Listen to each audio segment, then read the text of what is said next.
Well, greetings and salutations, everybody. Welcome to the best damn movie-related show on the planet Earth, the John Campea Show podcast, coming from right here in our quaint little studio. I'm, of course, your host, John Campea. I'm joined in studio today by Ray Ora. Hey, what's up, everyone? Chris Carr is here. Hey, everybody. Jonathan Voico is out. He's a little bit under the weather, but he'll be up and ready to go again on Monday. But most importantly, you guys are here. Thank you so much for being here and making our little show part of your day. And here's how today's show is going to go. We're going to start off by talking about a few predetermined topics that we got listed off for you guys.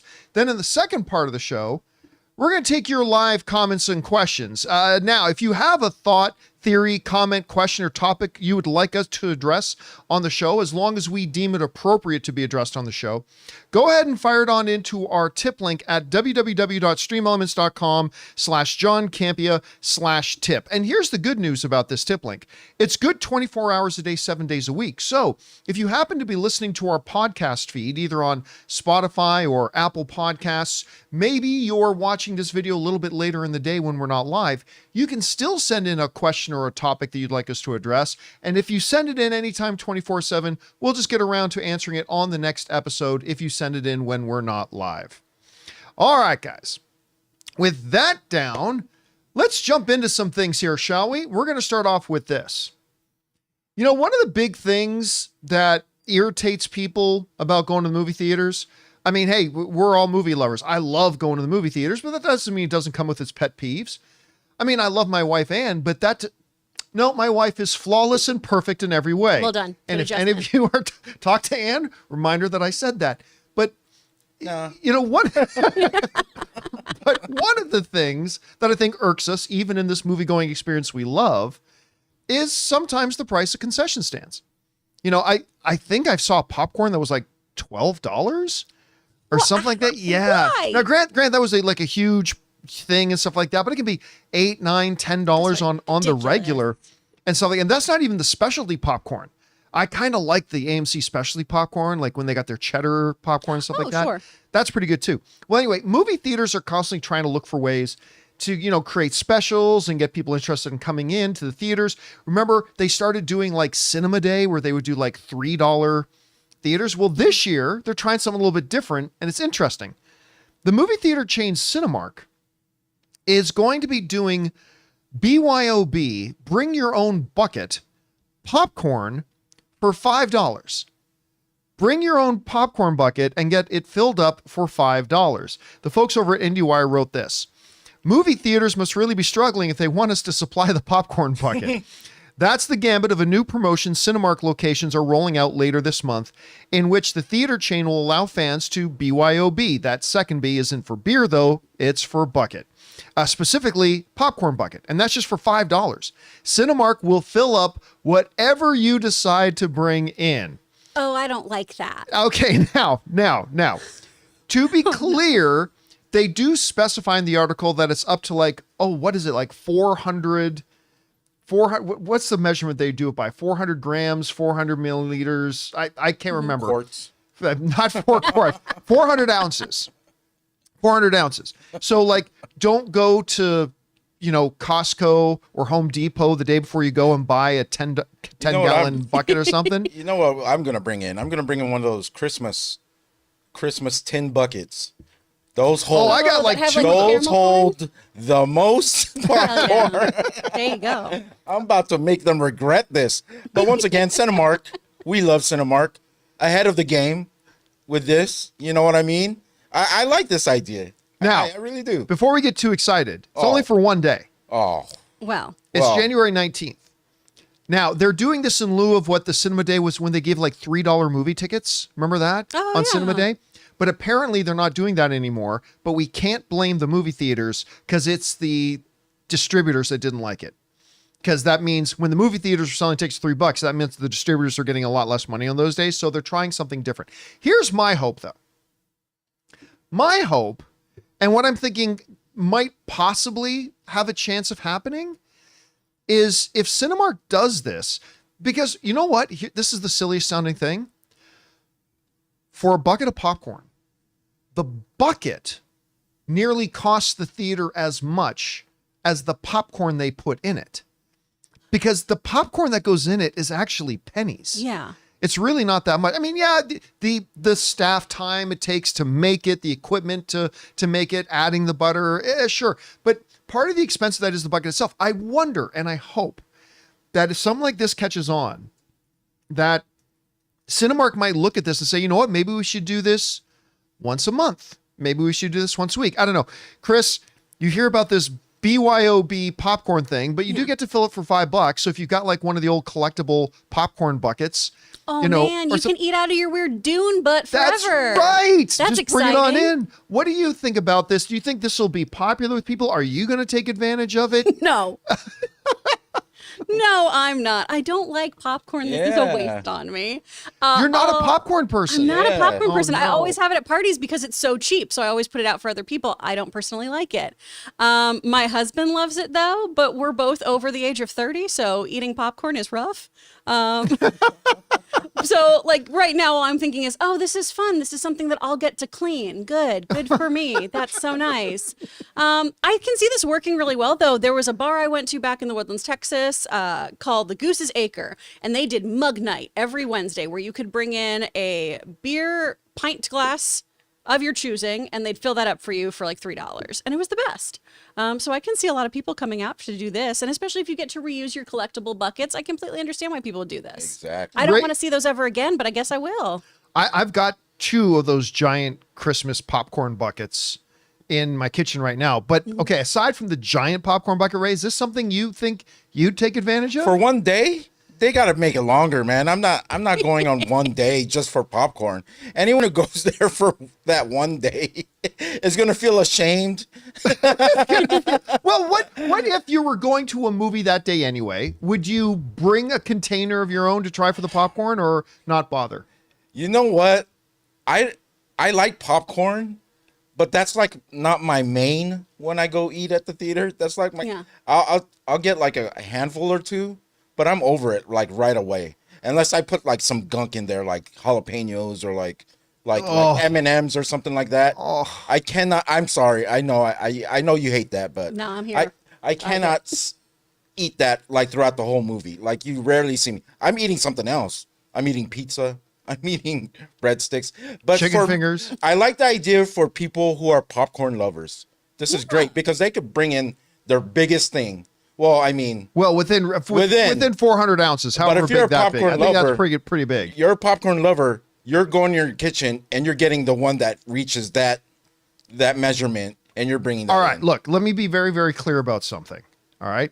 All film is subjective. Film is art. It hits us in different ways. But this is not. The only thing God intended to be put on popcorn is butter and copious amounts of it. Anything else, I think you should be arrested. I think if you see somebody in the movie theater putting jalapenos in the popcorn, I think you should call the police You literally immediately. just I'm brought off. up the white cheddar dust and stuff like that. Well, cheddar is buttery. They have, but cheese and butter have the same dairy foundation. You're not gonna I'll win this. make I an won't. exception No. for We're not cheese. winning No. this. Because someone dumps jalapenos or M&Ms or something in a popcorn bucket, then yeah, I'd be like, I can eat this now. Yeah, see? Now there's something It's else like here trail other than mix. salt. Yeah. I mean, I've told this story. I still remember this. I was in the movie theater with Clark Gregg, the guy who played Agent Coulson in Agents of S.H.I.E.L.D. And we went to the concession stand, and it was the first time I'd ever seen it in my life. I'd never seen it before, where he asked me to grab popcorn, and he said, "Oh, do you guys have any raisins?" I'm thinking, oh, I'm not a raisin guy anyway, but I'm like, oh, that's interesting. He's gonna have raisins. And then he took the raisins and he started to shake the raisins into the popcorn. I'm like, what are you doing? What are you doing? What are you doing? Stop that. Stop Correct, what you're that's doing. too much fiber. I've never seen that done before. And then they killed him off in Avengers. and then, rightfully so, they killed him in Avengers. Just what you wanted. That was exactly why. Anyway, guys, question is for you. What do you think about this idea from Cinemark? Like a BYOB, bring your own bucket, fill it up. I mean, are you going to try it on the 19th when they do this promotion? Do you think it's something that maybe they'll pick up and keep going on with? I don't know. Whatever you guys think, jump down to the comment section below and let us know your thoughts. Now, only if they would do that for drinks as well. Bring your own cup. I'd be thrilled. Oh, that would be great. I'd be bringing like... That'd be great. Woo. All right. That down, guys. Let's move on to this, shall we? Apple TV Plus, starting today and for the next few days, is free. Woo-woo. They're doing free from January 3rd through to January 5th, where if you've never had Apple TV Plus, you can, for free for the next couple of days, go and check it out. I remember back in the early days of pay TV in Canada, we had I think there were 2 pay TV channels. Guys in the live chat who are Canadian, remind me if I'm wrong. There were 2 where you would pay a monthly fee and you got this box that was a descrambler box. Those of you who are old enough remember this. You could try to watch the channels without the descrambler box, but it would be all distorted and everything like that. And sometimes we'd watch the late night porn on it, and you're like, "Oh, I think I made out a nipple" or something like that. Hey, that's what you did when you were a kid. Wow. That's what you did when you were a kid. Anyway, so I think it was called Super Channel, and the other was First Choice. Anyway, and every once in a while, Don't anyway that. We got some problems right now. I'm pretty sure I can make something out. I used to watch. No, I know what you're saying. I used to watch wrestling pay-per-views that way. Really? I would change it to channel 3, and then if you change the channel to 4 on the antenna, you would get the sound, but the distorted. So I know what you're talking about. I used to watch all the WWF pay-per-views that way. Yeah, and that's how it worked for our pay TV channels, right? And then every once in a while, I still remember the first time they did a free weekend so you could check it out. And I remember they showed Star Wars that weekend and all that kind of stuff. And it worked. A lot of people signed up for pay TV, and it sounds like Apple is doing that same thing. And it's not new in the streaming world. Others have tried it. But I think this might be the first time Apple TV Plus has done it. Anyway, this comes from the folks over at IndieWire. Right, Apple TV Plus is free this weekend. They said, here's a little treat to start the new year right. Apple TV Plus will be streaming all of its shows for free this weekend, January 3rd through January 5th. The worldwide special is available on any device where Apple TV Plus is available. So if you have a Google Chromecast or a Google Streamer or a Roku, you can use that to watch this. Here's my problem. Like, do you have to create an account? I know the thing is, I'm so lazy creating an account now. Like, even if it's just filling in your email and putting in a password, I'm so lazy to do that. I remember when they used to give us free a free weekend on like HBO, like on cable. You used to just change the channel to HBO and it would be on. And that that was a cable network, but right? I'm saying, so my guess is you'll have to create an account, which will take all of about 5 seconds. But I don't think you'll probably have to give them any credit card information or anything. Right. Don't quote me on that. I'm just You might speculating. just do like an Apple ID login. am I alone in this? Are you guys tired of creating accounts for everything? Well, let's stay on track for a second. Let me get through the rest of the article here. All right. Any advice where Apple TV is available per the press release? All fans need. Here it is. All fans need is an Apple ID. So you, Ray, as you're on a Mac Studio, you have an Apple ID. Oh, okay. Right. So all you have to do is use that to sign in. All right. And all So that kind of stuff. I'll just click open the app and then it should work. It should work. It might ask you to put in your Apple ID, but then you should be good to go, theoretically. Now, I've been an Apple TV Plus subscriber since it launched, because right before it launched, I bought an iPad, and that got me like a year of Apple TV Plus for free, and I've signed up for it since. But I thought we would talk for a second about what should you watch? What should you watch? Because it is only a couple of days, right? You got 3 days. Yeah. By the way, you know what I watched 2 seasons of in their entirety in the last 24 hours?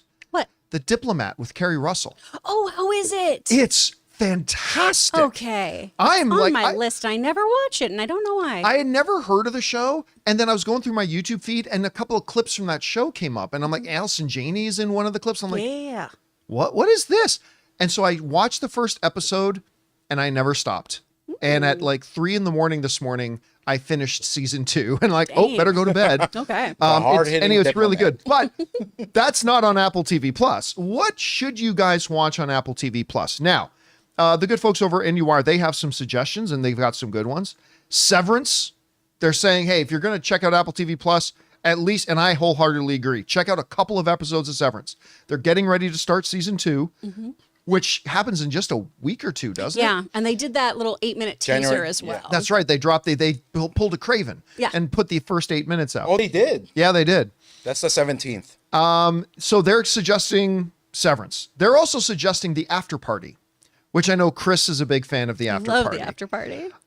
So go check out a couple of episodes of that. They're also suggesting Bad Sisters, which I got to say, I've never watched Bad Sisters. It's so good. Is it really good? It's so good. Ooh, season 2 was messy and in the best way. Oh my gosh. Like Highly bad as in recommend. bad? No, as in like, they're kind of bad. But Okay. they're kind of bad. I mean, But like, they're just a bunch of great Irish women, and it's super fun. Okay. The And other you will- one- you will never hate a villain more than season 1. Okay. Truly. The other one they're worst. suggesting that I've never watched is Bad Monkey, which is another So one that you good. have watched. This is the Vince Vaughn one, right? Yeah. So they're suggesting Bad Fabulous. Monkey. And the last one they're suggesting is a show I thought was surprisingly good. I wasn't expecting anything out of it, but it was The Morning Show. And it's won a bunch of Emmys and stuff like Yeah. that too. I would throw in a couple here. yeah. All those are worth it, especially Severance, After Party. The one you got to check out is pretty much the flagship of Apple TV Plus. It's the one that really got most people talking about it once it came out, and that was Ted Lasso. Absolutely. I mean, if you haven't seen Ted Lasso, use this opportunity to watch 3 or 4 episodes this weekend to at least get a sense of what the hype was about. It's wonderful. But obviously, you guys who watch my show know what I'm going to say is you have to watch. Like, if you could only watch one thing, if you only had time to watch just a couple of episodes, you did not have time for anything else, it's got to be Shrinking.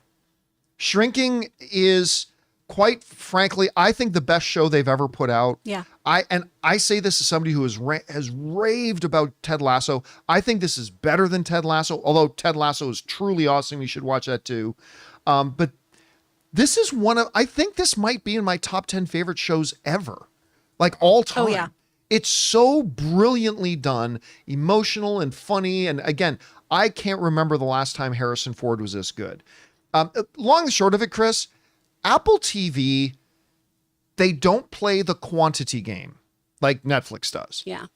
They just try to put out the best quality stuff they can. And they're not batting 1,000, but I'd say they're batting like 850, 900 or something like that. What would be your recommendations for people to check out this weekend on Apple TV Plus? I mean, definitely the aforementioned ones. I will say After Party season 1 is my favorite. Season 2 was still fun, but not as much of the original cast because it's a new crime. So I think Monarch is definitely worth checking out. Oh, I if you were forgot that into was Apple TV Plus. This is what's so great about Apple TV, and this is why it is one of my favorite streamers, is because there is so much different genre stuff on it. Exactly. Yeah. There's something Just- for everybody because you got That's what For I was All gonna Mankind, Right, that For you All can watch on Mankind. there. You've got Monarch.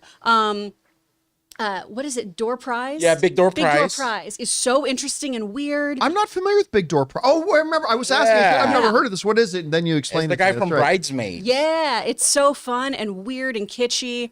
There's just really cool things that you can see on there. I'm trying to think of some. There's a Silo. Silo. Oh, Oh, yeah, Silo's great. fabulous. There was Silo's a so good. my favorite, but everyone else hates, Invasion. Invasion was super There's good that- for me. Invasion. There's that one that had that great idea about they were selling property on the moon. I forgot what it was Oh called. my gosh, yeah. I And fell that- off of that one, but it was really interesting with Billy Crudup. Yeah, it That was one was just fun. Chris Evans had that one show. Oh, Defending Jacob. Defending which is Jacob. Fabulous. He is so good. And it Presumed Innocent, I believe, The was on Jake there too, with Gyllenhaal Jake one, Gyllenhaal. Oh my gosh. And then before you get lost in the series. Don't forget if you haven't seen it yet, Tetris, the movie. Tetris. It's on there. But here's the thing. Coda. I don't know if they're including the movies on it. Oh, It just like Okay. they very well may be, but If just they the are- thing I read, it's just all their shows. So if they are, yeah, if they are, you got to check it out. Anyway, guys, question is for you. Are you one of those people who doesn't have Apple TV Plus yet? If so, are you going to be checking it out? I highly recommend you do. If you do have Apple TV Plus, what are the shows that you would recommend to people that they absolutely have to get a taste of this weekend? Whatever you guys think, jump down to the comment section below and let us know your thoughts. All right, guys. That down. Let's talk about this, shall we? You know, I love Tobey Maguire as Spider-Man, and I love Tom Holland as Spider-Man, but my favorite Spider-Man has been Andrew Garfield. That's subjective, but absolutely correct. But absolutely correct. And you know what? Spider-Man No Way Home only kind of re-emphasized, it just kind of made that even more concrete for me. I love all the Spider-Man. I think they're all great. They all bring their own unique twist to Peter Parker. I've just always loved Andrew Garfield's more. Well, ever since No Way Home, and especially now with all the talk of Spider-Man 4 and Sony's situation, everything, there's been a lot of talk that Andrew Garfield has signed up. You've probably seen this floating around. Andrew Garfield's going to do another Spider-Man. It's Andrew Garfield signed on. He's going to.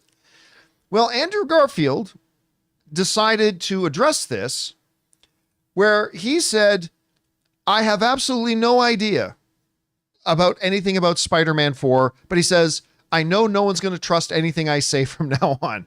This comes to us from Variety, where it says this. Andrew Garfield recently told GQ the UK that rumors claiming he had signed on to star in Marvel Spider-Man 4 are not true, although he is blatantly aware that no comic book movie fan is going to believe him. After all, Garfield spent all of 2021 denying that he'd be back as the web slinger in Spider-Man No Way Home, then popped up opposite Tom Holland and Tobey Maguire's iterations of Spider-Man, which powered No Way Home to a $1.9 billion at the box office. I'm going to disappoint you. Yeah, no, Garfield told the publication about Spider-Man 4 rumors, but I know no one's going to trust anything I say from now on. All right. Now, I'm going to say I believe him, but the reason I believe him is because I've never believed he would come back to do another one. Now, remember, he's my favorite Spider-Man. I would love to see Andrew Garfield as Spider-Man again. If they announce tomorrow that he is going to be in some Spider-Man project again, I will be thrilled. But I've never thought that was going to happen. It always seemed to me that, you know, Tobey Maguire needed his swan song. Andrew Garfield the fans wanted him to have his swan song since they never got to do his third film, and they canceled Tobey Maguire's fourth film. Well, this was it. Spider-Man No Way Home was their swan song. That was their great ending that they never got to have before. So I have never believed that Andrew Garfield would come back. Again, let me reiterate. If he did come back, I would be thrilled. But I don't think he is. So when he comes out and says I'm not, that lines up with what I already think, so I got to believe him. Although, Chris, you have been quick to point out that were this a court of law, he would be jailed for perjury. Yes. He is a liar. He's a liar. He's a dirty, dirty liar who I'm deeply in love with. Now, would you, which I'm guessing probably describes a lot of your dating life in high school. Yeah. But, oh, God.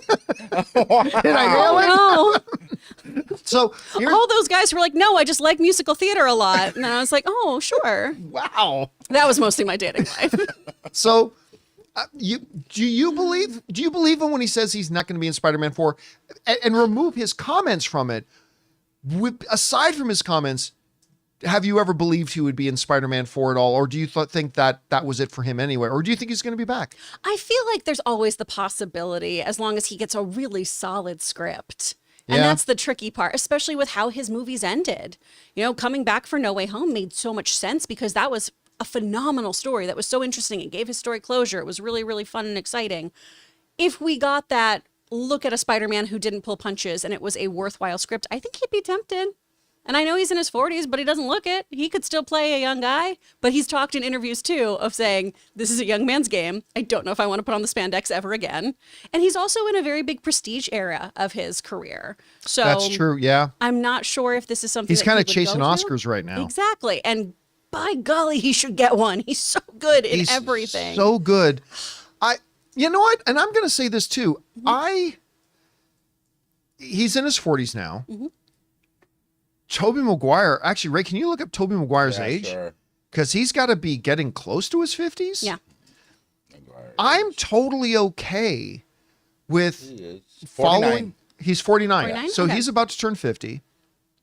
I have no problem with the idea of following a Spider-Man that we've already seen as a younger guy and now is later. You know, even one of the latest comic book runs of Spider-Man, it picks him up as he's well established in his career. He's married. He has kids. He's at a different stage in his life than your teenager, high school, friendly neighborhood Spider-Man was. I have no problem with. I think that would actually be I kind of think great. those stories are so much more interesting since we do so much high school Peter Parker. I love when he's a family man. I love when he's trying to navigate that stuff. Also, some of the best work that my buddy Jay Scott's done ever, those covers where it's MJ and all the kids. I love those. I think that'd be a really interesting story. It's going to have to entice him, but I don't think he is absolutely never going back. I think there's always going to be the possibility. All right, guys. Question is for you. What do you think about this? Andrew Garfield has come out and denied that he's going to be in the next Spider-Man movie. No, this isn't 2021 news headlines. What do you guys think? Do you think he would be like, I've never thought he would ever come back anyway, but do you think maybe the door is open? Do you think maybe with the recent string of hits like Morbius, Madam Web, and Craven, that maybe Sony might be getting ready to back up a truckload of money to him? Although I don't think that works with their deal with Marvel, but whatever you guys think, jump down to the comment section below and let us know your thoughts. All right, guys, with that down, let's move on to this. Now, it may already be January 3rd, but I wanted this year, every year we do a couple of lists at the end of the year. Most anticipated movies, worst movies of the year, and best films of the year. This year I decided, instead of doing best films of the year first, I decided to do it last. So this is our final year-end list. We did most anticipated. We did a the potential billion-dollar film list coming up in 2025. We did our worst films of 2024. Now we're going to do our best films of 2025. Or 2024, I should say. Now, before I dive into my list, I want to make two things very clear. Number one, for those of you who follow me, I rank things a little bit differently. To me, movies are experiential events. That's what movies are. They're experiences.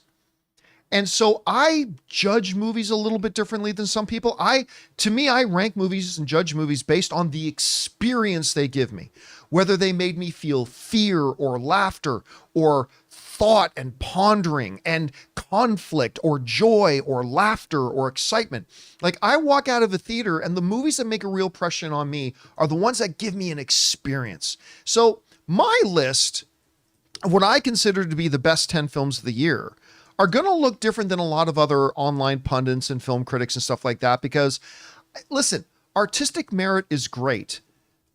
But if you have all the artistic merit in the world in a movie, but it doesn't deliver an experience, then it doesn't hit home for me. Not that they're mutually exclusive. Sometimes great artistic merit can lead to a great experience. But the second thing I want to point out is this. I still haven't had a chance to see A Complete Unknown. So A Complete Unknown, the new Timothée Chalamet movie, is not going to be on my list. It is not going to fail to be on my list because I didn't like it. It's just not on my list because that's the one film that I didn't have a chance to see yet. So with those two asterisks now down and out of the way, let's get into it, shall we? Starting at number 10 for me, one of the big flops of the year, Furiosa. I loved this film. Now, did I think it was as good as Mad Max Fury Road? No, not quite as good as Mad Max Fury Road, but it was its own film at the same time. It was thrilling. George Miller, doing all the practical stuff. You could tell when he was using CGI and when he was using practical. And one of the most bonkers, oh my God, what is that? Endings at the end of it with the tree. If you know, you know. I thought the performances were great. I loved Chris Hemsworth in this. I really did. And Anya Taylor-Joy just kind of proved again, this is her world and we're just living in it. I could not believe, even to this day, I can't believe how bad it did at the box office. I mean, another film right around its ilk that I also love, Fall Guy, came out right around the same time. And those two films are really good and they really tanked. But whatever, don't care if they tanked or not. I loved Furiosa. So it is my number 10 best film of the year. All right. Moving on to number 9. This was a movie that I was excited about strictly based on its filmmaker. I didn't know if it was going to be a good concept or not, but I love Jason Reitman, and I'm so glad that Saturday Night did not disappoint. I loved this movie. Now, partially because at different periods of my life, I've been watching Saturday Night Live my whole life. I mean, there have been stretches of a couple of years where I never watched, and I'd watch for a while, then not watch, but it's always been there. Weekend Update has always been one of my favorite, whether it's Dennis Miller or Chevy Chase, or now you've got Michael Che and Colin Jost, who are so good at it. By the way, their annual thing where they write each other's jokes is still one of the best things on the internet. If you haven't seen it yet, go look it up. Anyway, the movie, if you haven't seen it, and according to the box office, a lot of you haven't seen it, it just chronicles the 90 minutes leading up to the first broadcast of Saturday Night Live ever, and all the drama and all the chaos that was going on behind the scenes to get it going. And the casting is perfect. Like, the casting was absolutely perfect for it. I loved it. Jason Reitman continues to be one of my favorite directors in the world. I love this guy. So, yeah, for me at number 9, I've got Saturday Night. Okay, let's move on to number 3. This is one of my biggest surprise ones of the year. Because frankly, I didn't even think they should make this movie. I said, this is a dead franchise. There's no point in going back to it. But you know, Prey was pretty good, so maybe Alien Romulus would work out all right. And again, I loved this movie. I can't believe, like, it's definitely the best Alien movie since Aliens. Like, the first 2 Alien films always will be the standard, but out of all the Alien related films that have come out since with this franchise, I think this is the best one. So, like, the best Alien film in decades. It was thrilling. I liked the characters. The monsters were terrifying. I liked the little flashback or the callbacks to characters from the previous movies. And one of my biggest what the fuck moments of this year was with the engineer baby thing at the end. Ray, you know what I'm talking about. Yeah. That thing. They have a name for it too. I just forgot. Yeah, I can't remember what the name for it is either. I don't want to Google it. Oh my God. Yeah, that's nightmare fuel. When this thing came on, like screen in the third act of the film, I'm like, oh, is that what they call it? The Offspring? Anyway.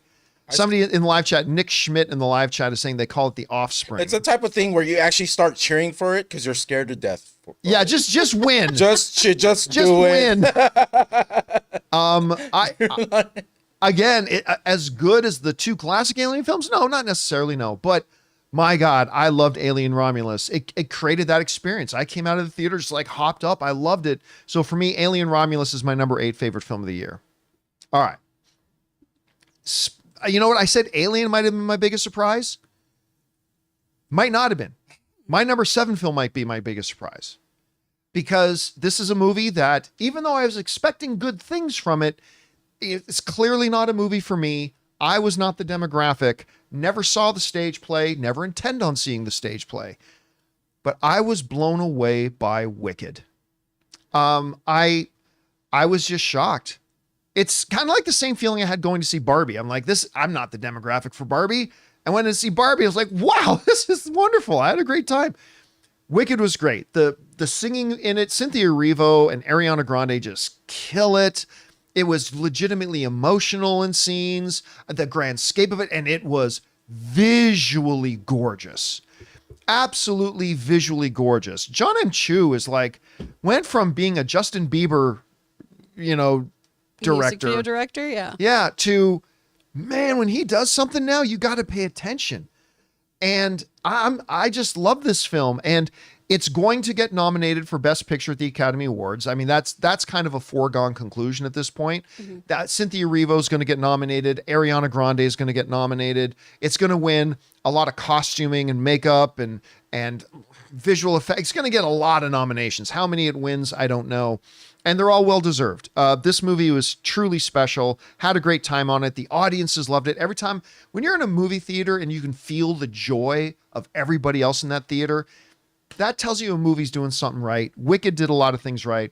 So Wicked, for me, is my number 7 film. All right. Let's move on to number 6. Number 6 is the first, true sequel, I guess you could call, in many ways, and that it has a number 2 in front of it. I had high expectations because I love the first one, and man, did it deliver. My number 6 favorite film of the year is Inside Out 2. I was absolutely floored. I think Inside Out, the first one, is one of the more truly underrated Pixar films. It's just so beautifully emotional and really touches on it's not just about kids, it's the human experience. It touches on so many parts of it and so many great things. Could they carry that over into Inside Out 2? Frankly, I had my doubts they could carry it over with that level of excellence, but they did it. They absolutely did it. And I was also a little bit nervous with them bringing in new emotions and stuff like that. Same. But when we got, what was the name of the orange one again? Anxiety. Anxiety ended up being just, it's hard to imagine that the first film didn't have her. Some of the new emotions were kind of underused and all that kind of stuff. Like the core group of emotions, always all used so great in the first movie and the second movie. Some of the new emotions in the second one were a little bit underused. But overall, by the time they got to it, I didn't think they could do something that would hit me as hard emotionally as the ending of Inside Out 2, when they realized Riley needed to feel sadness. I'm like, I just about broke down in theaters. They found a way to do that again with Anxiety. And you just, it was powerful. It was wonderful. Inside Out 2 is my number 6 favorite film of the year. All right, now we get into the top 5. In the top 5, another animated film. One that I think we all knew we were in for something special when we saw the first trailer for it, and it over-delivered. The Wild Robot. How such a simple premise, a little bit of a Castaway story, if you will, and talking animals and whatever, you got all that kind of stuff. How they found a way to tell such a beautiful story. And a lot of the story is told from the perspective of parenting. Like this movie is as much made for people who are specifically parents, and jokes are crafted in it to appeal to parents and everything like that. That, like, you might think if you read it on a page that a mother, like, thinking that her child died and then hearing, I'm okay. And then the mom going, yay. Like you'd read that on page and think, oh, that's terrible. But the way they play it out in the movie is like, and they just touch, and again, like Inside Out, it touches on the experiences we have as human beings. And I just thought it's a special movie. The Wild Robot is a special movie. And I actually believe it should be nominated for Best Picture of the Year. It won't, because the Academy are cowards when it comes to animated film. That's why they created a little kiddie table called Best Animated category to give themselves an excuse to not nominate animated films regularly for Best Picture. This is a movie that should be nominated for Best Picture. It won't be, but it is what it is. My number 6 favorite film of the year, The Wild Robot. All right. Now we get into our top 4. In number 4 is a movie that at CinemaCon I had not heard of. And then them playing a preview for it for us at CinemaCon made me go, this looks like it could be really good. And it might be time to change the title holder for the best actor in the world without an Academy Award, because this might get it for him. Conclave with Ralph Fiennes. I just thought it looked really good, and I was looking forward to seeing it. And then I heard a lot of the stuff coming out of the festival circus of like, oh, this movie's going to be nominated for Best Picture. This thing's incredible. Ralph Fiennes could win an Academy Award. And there could be supporting actor awards, Stanley Tucci, Jonathan Lithgow, on and on and on. The movie delivered on every bit of potential it had. I couldn't believe how good it was. And lest you think it just deals with like issues the church would face when trying to select a new pope, they make it like some very relatable moral dilemmas that, not the exact same, but in the same vein that we face all the time. And like, as you go through the movie and Ralph Fiennes continues to run into these ethical and moral questions and quandaries that are not just limited to spirituality or the church or anything. It's like I said, very relatable issues on a lot of levels. Like, what would I do in that situation? What is the right or the wrong thing to do? Is there a right and wrong thing to do here? I was glued to the screen. Experiment Films is saying it was surprisingly gripping. I think that's a great way to describe it. It's a gripping film. I couldn't take my eyes off screen the entire movie. I love this movie so much.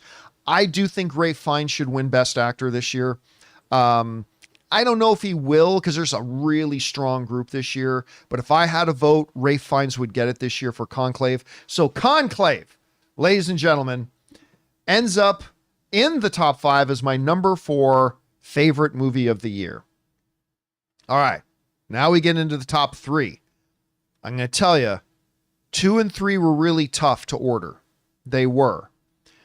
But I feel good. I feel good about it. Okay. All right. I feel good. So, my number 3 favorite movie of the year.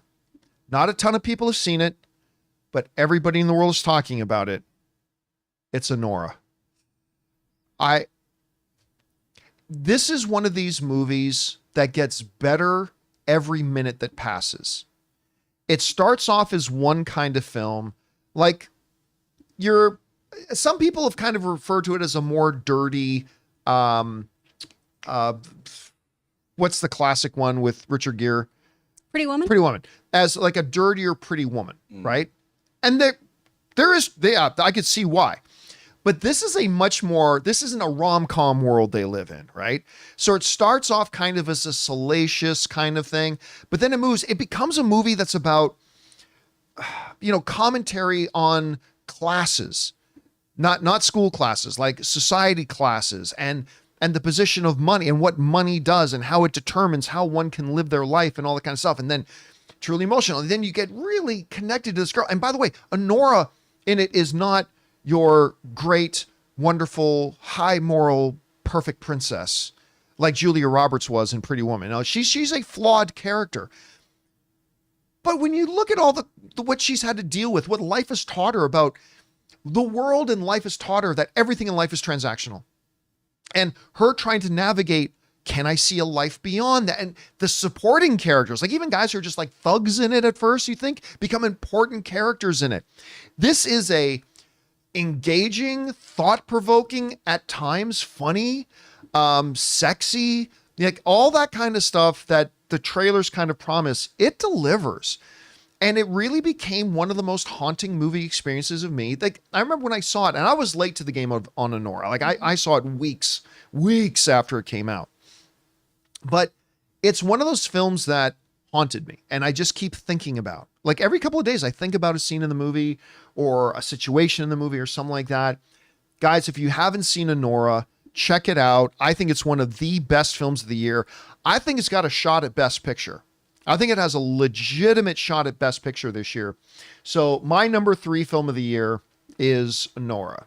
All right. Now we get into my top 2.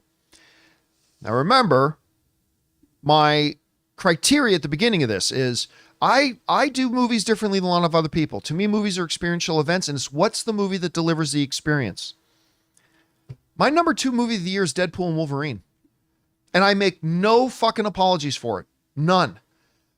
This movie had me cheering and laughing and gasping and experiencing the whole runtime of the movie. It just was a delight. It was a complete package of entertainment for me.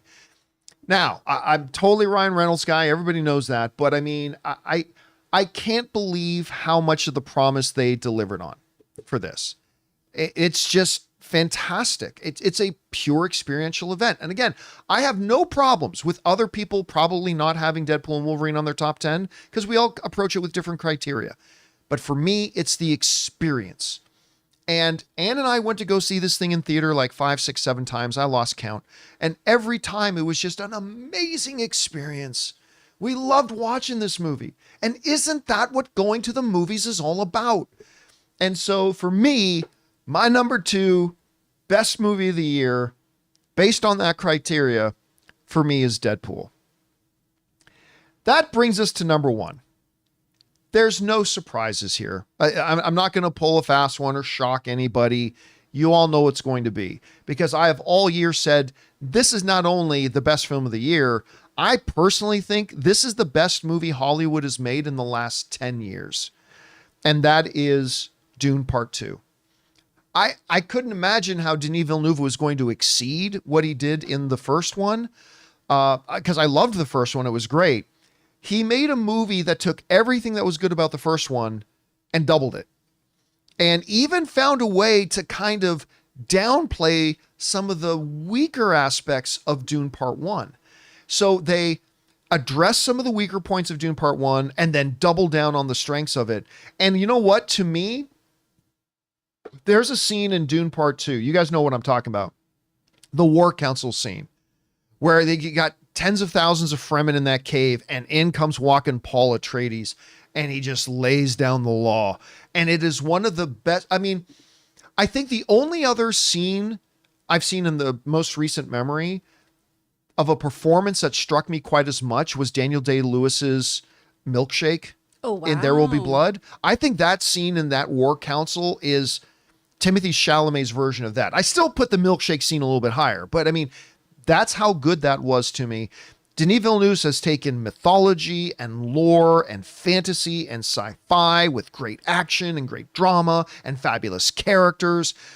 And again, for me, it's not only the best movie of the year. To me, it's the best movie I've seen in the last 10 years. So, to recap, my personal 10 best films of the year are at number 10, Furiosa Mad Max Saga. Number 9, Saturday Night. Number 8, Alien Romulus. Number 7, Wicked. Number 6, Inside Out 2. Number 5, The Wild Robot. Number 4, Conclave. Number 3, Anora. Number 2, Deadpool and Wolverine. And number 1 for me is Dune Part 2. And that is my list. So, with that down, I want to go over and ask Chris what her favorite movies of the year are. Chris has not told me her list. I'm going to hear it for the first time, just like you guys. New. And just like John, I'm going with my gut. I'm going how I feel. And also, you all know I don't watch horror movies. So I know that you all are like, Nosferatu is incredible and beautiful. I will watch that in like 3 months. I didn't put Nosferatu on my list. And it's going to take like 3 hours for me to watch it. I did see it, and I didn't put Nosferatu on my list. No? I've heard a lot of good things, and I was like, that's not a movie that I can see in a theater if everyone else wants to have a good time. All right, I'm going to scream too much. Nor have I seen a lot of the prestige films. I haven't seen Anora yet. I'm getting my screeners, so I'm really excited. So I'll be able to watch everything. But had some overlap with you. I also had Saturday Night on mine, Wicked, Deadpool and Wolverine, Wild Robot, and Inside Out 2. Inside Out 2 might actually be my favorite film that came out this year. Really? I liked it more each time I saw it, and that's the movie that I kept talking about with people. And became such a good speaking point, and it helped me so much with my students, talking to them about anxiety, because I don't experience that feeling. That's not something that really happens to me. I experience embarrassment or anything like that, but I don't really have the overdrive of my brain's trying to protect me, and it was really helpful to be able to communicate with people with that visual, and I loved that. That movie is so wonderful. On my list, this isn't surprising, and honestly, it probably is recency bias. Sonic 3 was so fun. Yeah. Sonic 3 was so fun. My theater was so fun. Everyone had such a good time. It was so cool to just see everything. Seeing Shadow, I loved it. I had such a blast watching it. Completely pivoting to something very different, We Live in Time.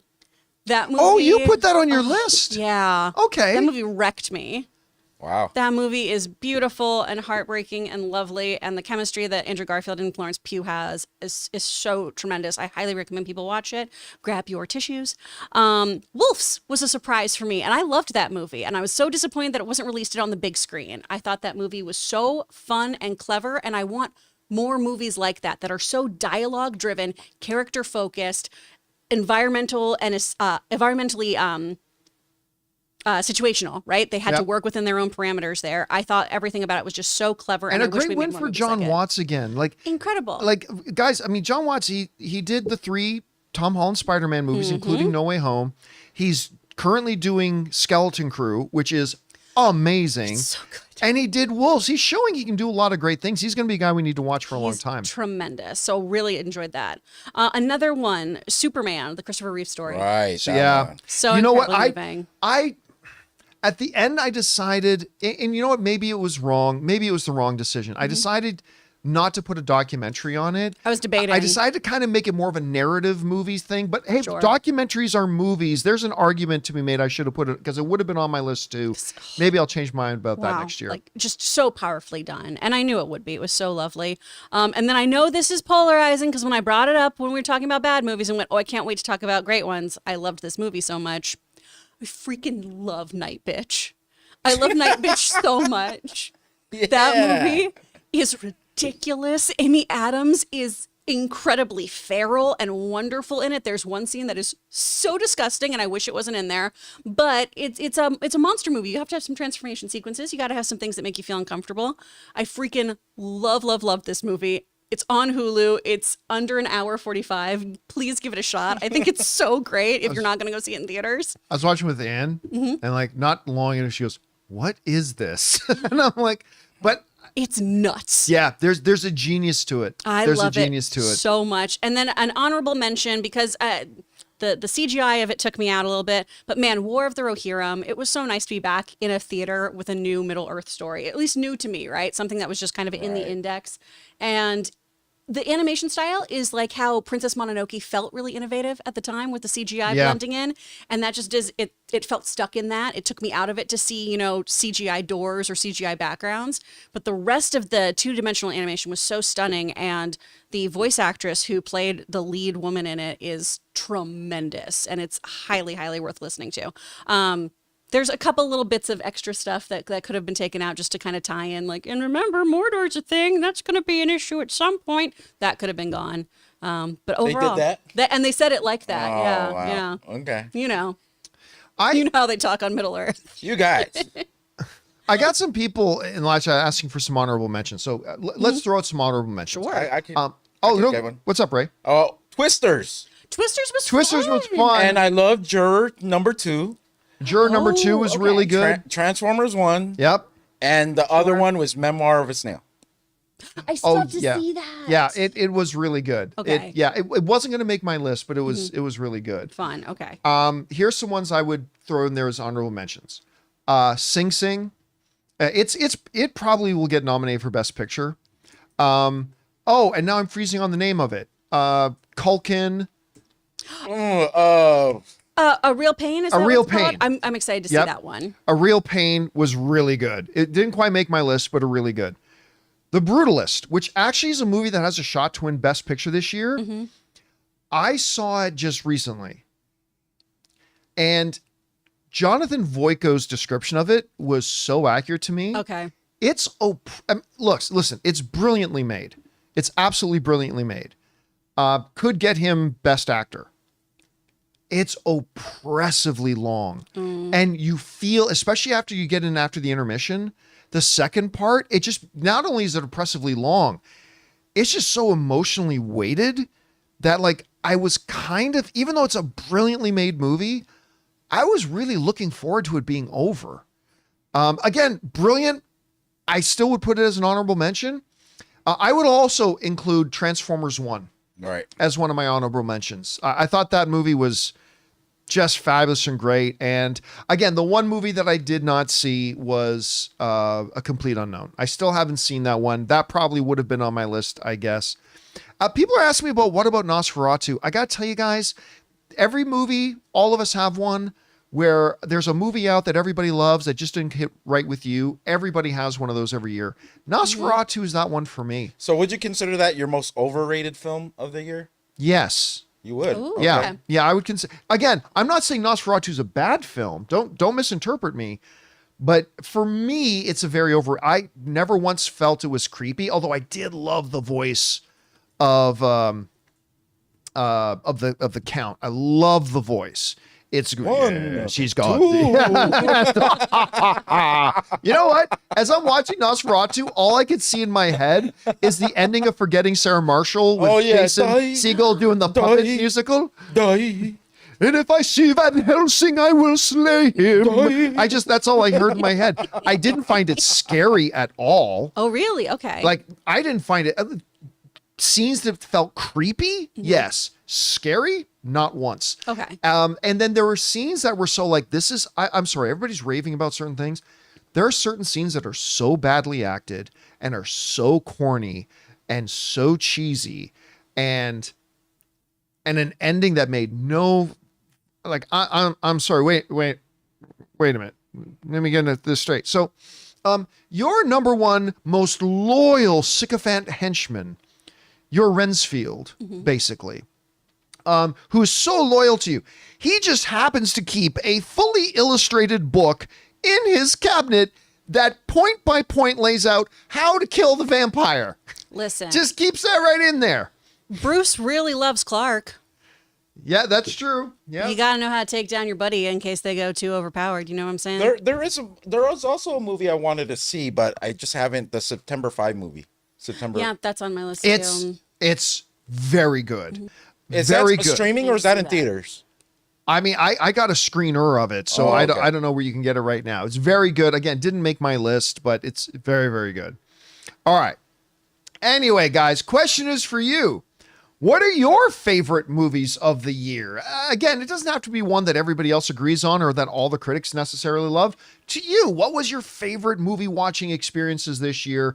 Go ahead and jump on down in the comment section below and let us know your thoughts. All right, guys. With that down, it's time for us to get around to your questions here, shall we? But before we do, we're going to take a quick moment and thank a couple of sponsors of today's episode of the John Campea Show podcast, our friends at Miracle Made and PrizePicks.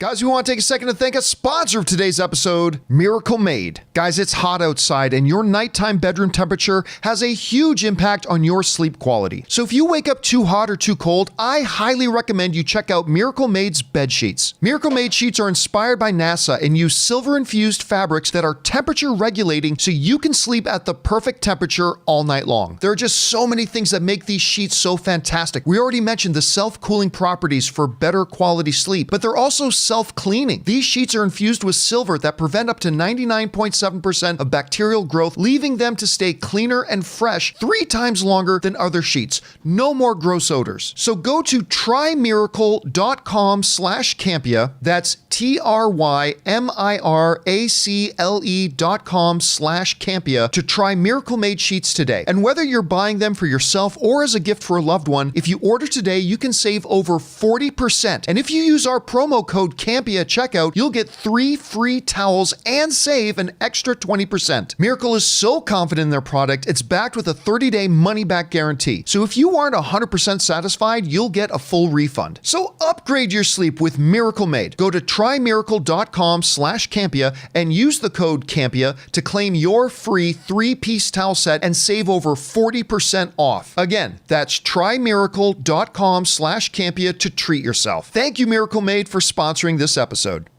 Guys, we want to take a second to thank a sponsor of today's video, PrizePicks. Are you guys like me, both a movie and a sports fan? Well, if so, then you know that the playoffs are here and it's now or never. If you love football and want to add some real excitement to the games, let me tell you about PrizePicks, the best place for your daily fantasy sports. So here's how it works. It's super simple. You just pick more or less on player projections. Think Patrick Mahomes will throw more than 1.5 touchdowns this week, or maybe Lamar Jackson will get over 250 passing yards. Make your picks in less than a minute and take your shot at winning up to 1,000 times your cash. Ann and I have been having a blast using PrizePicks every weekend. It's simple, it's fun, and it just makes watching the games that much more exciting. Plus, PrizePicks puts you first. With easy, fast, secure withdrawals, you can get your winnings in as little as 15 minutes, and they make deposits even easier. And right now, if you sign up today, you get $50 instantly when you play just $5. You don't even need to win to receive the $50 bonus. It's guaranteed. So don't wait. Download the app today and use the code Campea to get $50 instantly after playing your first $5 lineup. That's right, play for just $5 and you get a $50 bonus instantly. PrizePicks, run your game.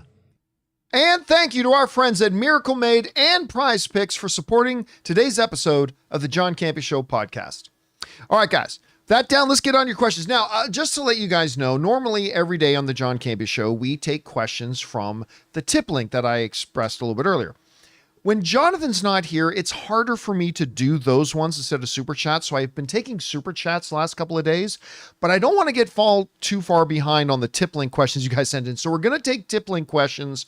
Forgive me if we have any issues here, but we'll get through as many as we can. We got a lot backed up from the last couple of days, and we'll try to get through every single one of them. If we don't get through every single one, we'll just get caught up on them on Monday, but we'll get through as many as we can right now.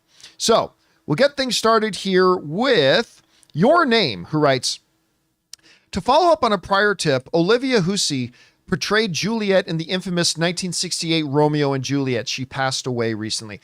That was the one where like it came out. Isn't that the one where like years later it came out that they were underage and the director was making them actually do things that they shouldn't have been doing as underage people? I believe they were underage, and it sure seemed like it, at least when they played it in our high school English classes, and we all were like, whoa, they're playing porn today. And that was, what a day to be at school. All right, thanks for following up on that, man. All right, next up. Henri Martens writes, Craven was following a trail of stupidity that ended in a hernia sandwich. John, you just committed verbal abuse against the Sony CEO and now on a list. Yeah, and that Sony CEO will soon be gone, thankfully, because, again, one of the dumbest things I've heard all year was that Sony CEO coming out and saying, oh, no, there was nothing wrong with Madam Web and Morbius and Craven. It's just the critics killed it. Yeah. No. And I'm glad that, to quote Jack in Batman, I'm glad you're dead. I'm glad you're leaving. Oh, wow. I mean, I'm glad he's losing his job. I'm glad he's out. Let's make that clear a little bit. Yeah, he's Sometimes not actually dead. He's out of the job. Okay. I did not want death on the guy for claiming his movies were good. All right. Rusty Z writes, hey, John and crew, watching Shrinking on Apple, yet at the beginning of the credits, it says a Warner Brothers production. How does that work exactly, and why wouldn't Shrinking be on Max? Thanks for your insight. Well, it's actually not as rare as you might think. It's something that actually happens quite often. You'll see a show on one thing, and it'll say whatever production, it's another company. The best way I can describe it, and I'm sure there are different things about it, but let's put it this way. So a company makes a show. They have a fiduciary responsibility to get the best deal for that show that they can. Sometimes there might be another network that the show fits better on, and they get a financial agreement with it, and the show will make more money for its producers and for all that kind of stuff if it just so happens to go on another network than, say, Warner Brothers taking it and putting it on Max or one of their other networks. And so there's a fiduciary responsibility there, and it'll end up there. And again, sometimes they just have shows that maybe might not fit in. You also got to remember, these are different divisions, like the production, distribution, Max has different leadership and whatever, even though they're all under Warner Brothers. So it gets kind of convoluted. I mean, I remember one of my favorite shows, Chris, Lucifer. That was one of those. I think it was airing on Fox initially, but it wasn't a Fox production. It was actually made by another studio. Can you think of any other examples? I know it happens a whole bunch of times. Interview with a Vampire, I know, got a really big surge once it went on to Netflix. And that's mostly because it's on AMC. And AMC has its own streaming service that you have to sign up for that I don't think enough people do. I'm one of those people who's like, I'm already paying for $5. I'm not going to pay for AMC's. But I know that it was a big enough surge too that when they were popularizing the second season, it kind of tied in with Netflix dropping the first one. So Comic-Con had so many Interview with the Vampire things this year. All right. Next up, we've got, that was Rusty Z. We've got Your Name Writes. Although one of the shortest, Skeleton Crew episode 6 is also the most heartwarming and maybe the best episode yet. I disagree. I don't think it was the best episode yet, but again, it was a big winner for me. That little moment where KB then says, then I'll have no friends again. And he's like, that's dumb. You come hang out with me and Neil. Yeah. And the little smile on her face, it just... You know the thing in The Grinch where something happens, says his heart grew 6 times that size that day? That's what I felt like when he said, that's dumb. Come hang out with me and Neil. I'm like, aw, it's not happy about the 27-minute runtime. No. That was no good. I felt like the show was just starting and all of a sudden it was dumb. Yeah. Or done, not dumb. Which was kind of dumb. Yeah, which was kind of dumb. But again, we are only 2 episodes left. Yeah. Yep. I kept waiting for this show to trip up, and it hasn't tripped up. It's been fantastic. It's, other than Andor, I think this is the best Star Wars TV series. How are you liking it so far? Oh, I'm obsessed with it. It's Goonies in space. It's perfect. Yeah, love it. Don't you screw it up. Don't you Moon Knight these last 2 episodes, Disney. Don't you do it. All right. Next up, we've got Your Name Right. Skeleton Crew boasts well-known directors. On a TV series, unlike a movie, isn't the showrunner and not a one-episode director who makes all the difference? How would Bryce Dallas Howard make a difference compared to the less experienced directors? Okay, so in the movie world, in all screened entertainment, it's a village that makes stuff. But in the world of movies, the most important, prominent, and influential person is the director. The director kind of sets everything. In television, it's not the directors, it's the showrunner. The showrunner sets the overall direction of all the episodes and leads the writing room, and they're the boss. But directors in television are still really important. Now, the individual directors have to step into an individual episode and take that script and bring it to life as best they can. You know, the vision for it and everything, that comes from the showrunner. But now they've got to take that thing for their episode, look at the template that's been set with the series so far, make sure your episode fits in the tone and everything of the previous episodes. But now it's your job to bring out the best performance you can out of those individual performers, in this case, kids and stuff like that. And Bryce Dallas Howard has shown she can work with kids really, really great. She also works in Star Wars really great. And just, you know, make creative decisions that really bring that script to life. So the most important person in television is the showrunner, but the director still has a very important job in each individual episode. Do you have anything to add to that? No, that was very concise. All right.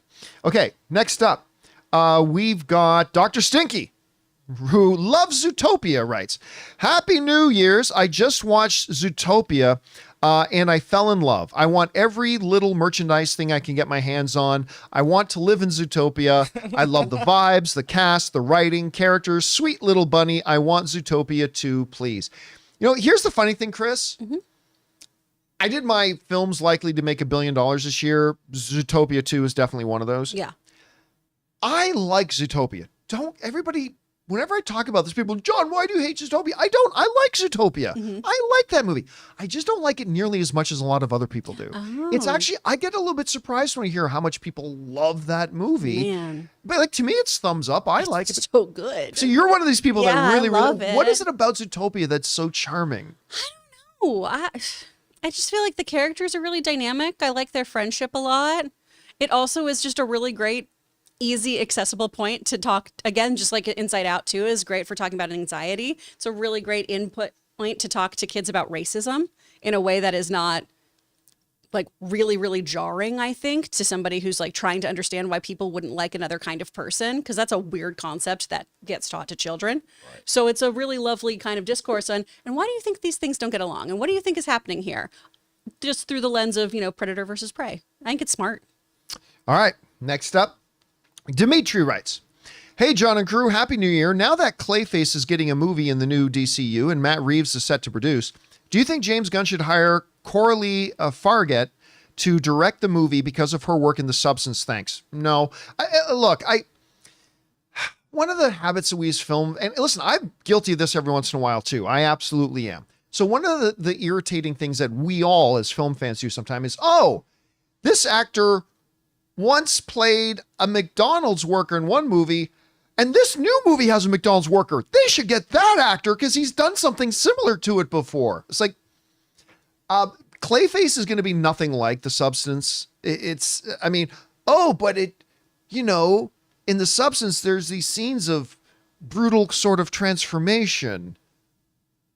So look, she's clearly a good director because the movie was really good. It didn't make my list, but the movie's very good.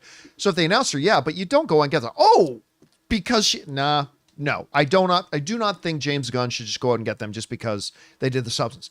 If they announce them tomorrow, yeah, I'm all for it. That's fine. Good director, but not just because they did a movie where one element out of thousands of elements is going to maybe be somewhat similar to an element that's going to be in the new movie. So no, I don't. But again, I would have no problems with it either. All right. Thanks for that, Dimitri. Next up, Matt Reeves writes, here's a list of movies that came out in October of 2024. 10 years ago, or a little over 10 years ago. Gone Girl, John Wick, Nightcrawler, Annabelle, Whiplash. Wow. Fury. Oh. I'm assuming that's the Brad Pitt one. And Birdman. Wow, what a month for movies. Also, my cousin says that Gone Girl is a feel-good comedy for her. Film really is subjective. Those movies all came out in the same month? Yep. Gone Girl, awesome. John Wick, awesome. Nightcrawler, awesome. First Annabelle, not so much. Whiplash, Oscar-winning film. Fury, I think tremendously underrated. And Birdman, which won a lot of Oscars. Yeah. What? Seriously? All in the same month? That is crazy. Thanks for pointing that out, man. All right. Next up, Eddie Burton writes, is there any truth to the report that test screenings took place? No. If anything starts with, is there any truth to the report that test screenings? The answer is no. There's no truth to it. Is there any truth to the report? So I don't even know what you're writing about. Let me read maybe the rest of the question. Is there any truth to the report that test screenings took place for Superman and the reaction was not good. No. He went as far as to say he's heard things like, you should be worried. He's been right often about things, but also wrong as well. No. Listen, unless the director of a movie or the studio reps themselves come out and say, we did test screening and this is what happened, don't believe a word. I don't care how good they say the test screenings went or how bad they say the test screenings went. Again, unless it's the director or the studio itself saying it. The audiences that watch these things, each individual has to sign NDAs where they are literally putting the welfare and the quality of their life on the line if they break that NDA. For what? You could be sued to annihilation if you let this slip. Oh, but it's so important that I let it slip. Never, ever, ever. I'm not saying it's never happened. Of course, we're human beings, right? We're stupid. So it could have happened here and there. But all I'm saying is anytime you read a report that it says, sources say that test screenings, just throw it out right away. Never pay attention to it. I don't care if they're saying the movie's the greatest thing ever or the worst thing ever. We'll find out when the movie comes out. We'll find out. Again, believe it if it comes from a studio or whatever, but the 1 in 100 times that there's any truth to it means it's a ratio that's enough that we skewed so much we should never pay attention to it. So, no. And if you see a test screening said that Superman's the greatest movie of all time, ignore that one too. Just ignore it. All right. Anyway, next up. Ben G Worldwide writes, chatting to the boys at work about He-Man, and we agreed they'd be missing a trick. If, as a post-credit scene, they don't reenact the Skeletor meme with, remember, the likelihood of a sequel increases if everyone goes to see this movie. Until we meet again. Okay. I like the idea of it. I love those memes. Yeah. Where like Skeletor comes in and says something totally disturbing and then you see him running away. I love those memes. They 1000%, Chris, should not do that in this movie. No. That would not fit in this movie at all. They should definitely not do that. That's a thing they should encourage people to do on social media. Yeah. As a fun little like viral campaign. All right. Let's keep going here. Next up, we've got a baby boy 8603 writes, at what point do you just get up and walk out on a movie?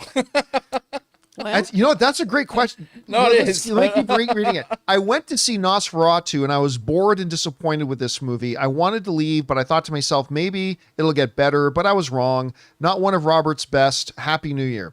Okay, so taking the Nosferatu part out of it, because I still think it's a pretty good movie. It's just nowhere near, I don't think.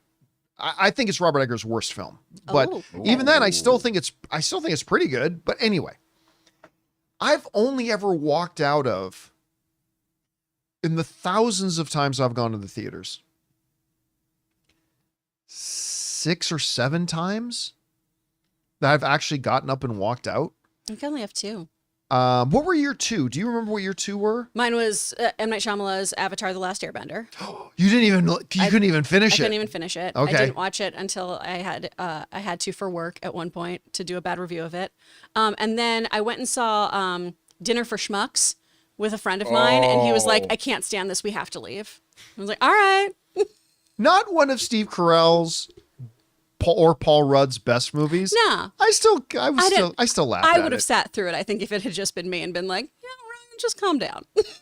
Yeah, for me, I can't remember all of them, but like for me, there are films like, I think it was called Movie 43. Oh my gosh, with all the individual sketches. That movie's terrible. Couldn't take it. Mm-hmm. There was a, what's Paul Bettany's wife's name again? Jennifer Connelly? Jennifer Connelly movie, Black Water or Dark Water. One of the two. Oh, you didn't like that one? Yeah, no, had to walk out of that. That was terrible. Okay. One of the more infamous ones that I walked out of was Johnny Knoxville's thing, where he enters the Special Olympics. Oh. Why am I freezing on the name of that movie? Anyway, I walked. Now, again, I always feel like I need to explain this. I get what they were trying to do. It was called The Ringer. Thank you. King Daddy Goat mentioned The Ringer.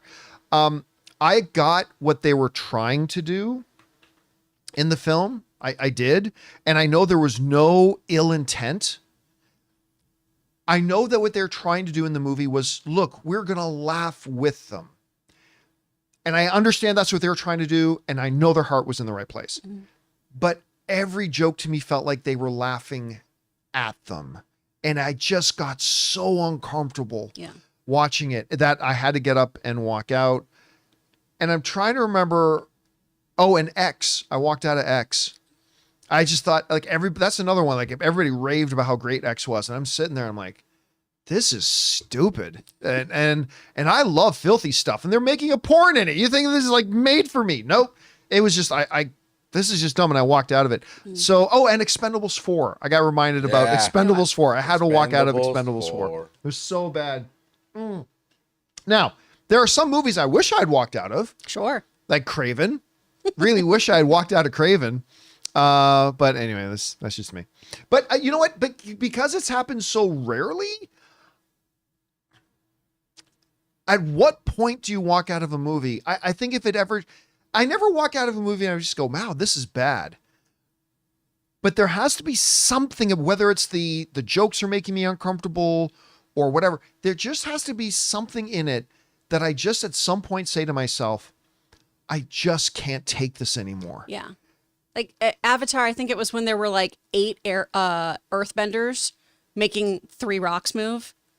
Or it was just like painful. And I was like, I have to leave. I'm so done. I wish I had walked out of The Spirit. Spirit is probably my most hated film of all time. Oh, yeah. Spirit was pretty rough. And I just kept looking at the people I was with, seeing if anyone else was experiencing the absolute cringe that I was. And I didn't find out till the end. So I should have just gotten up. All right. Next up, we go to Baldur's Grape, who writes, Happy New Year's. So Squid Games just silently broke the largest premiere week for Netflix in just 4 days at 68 million views. I'm telling you guys, it's a must watch. This season is awesome and the stakes are high, thrills and heartbreak at the same time. First, did you ever watch the first season of Squid Game? No. Okay. I really like the first season of Squid Game. Logan loves it. I thought it was quite good. I have not felt an overwhelming urge to rush out and watch season 2 because the trailers, it's season 1 done again. Yeah. That's what it just feels like to me. So I do plan on watching because I like the first season so much. But I'm hearing great things about it. Everybody's saying it's great. Has Logan started watching season 2 He finished yet? it. He stayed up what did till he think of 3 a.m. season the 2? other day watching it because he's sick. So he was like, I have nothing better to do. I'm just going to watch this show. He thought it felt rushed and that it just was a real big step down from season 1 because he loved season 1. He was like, hey, I'm going to watch all of season 2. And I just want, if I really like this season, I really like you would sit down with me and watch it because I think you'd really like it. I was like, I don't think I will, but okay. and now I don't have to. All right. Everything's coming up, Chris. Next up, Jared Murray writes, every week I wait for the other shoe to drop with Skeleton Crew, and every week it seems to get better.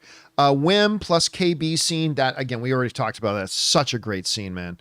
Was probably my favorite scene so far. Praying it sticks the landing. You know what, Jared? Here's the thing. I'm at a point now that a lot of times with Disney Plus shows, because they're hit and miss, but a lot of times, you're getting close to the end. You're like, all right, I can already tell, even if the last couple episodes are great, this show didn't work. Or this show is kind of iffy.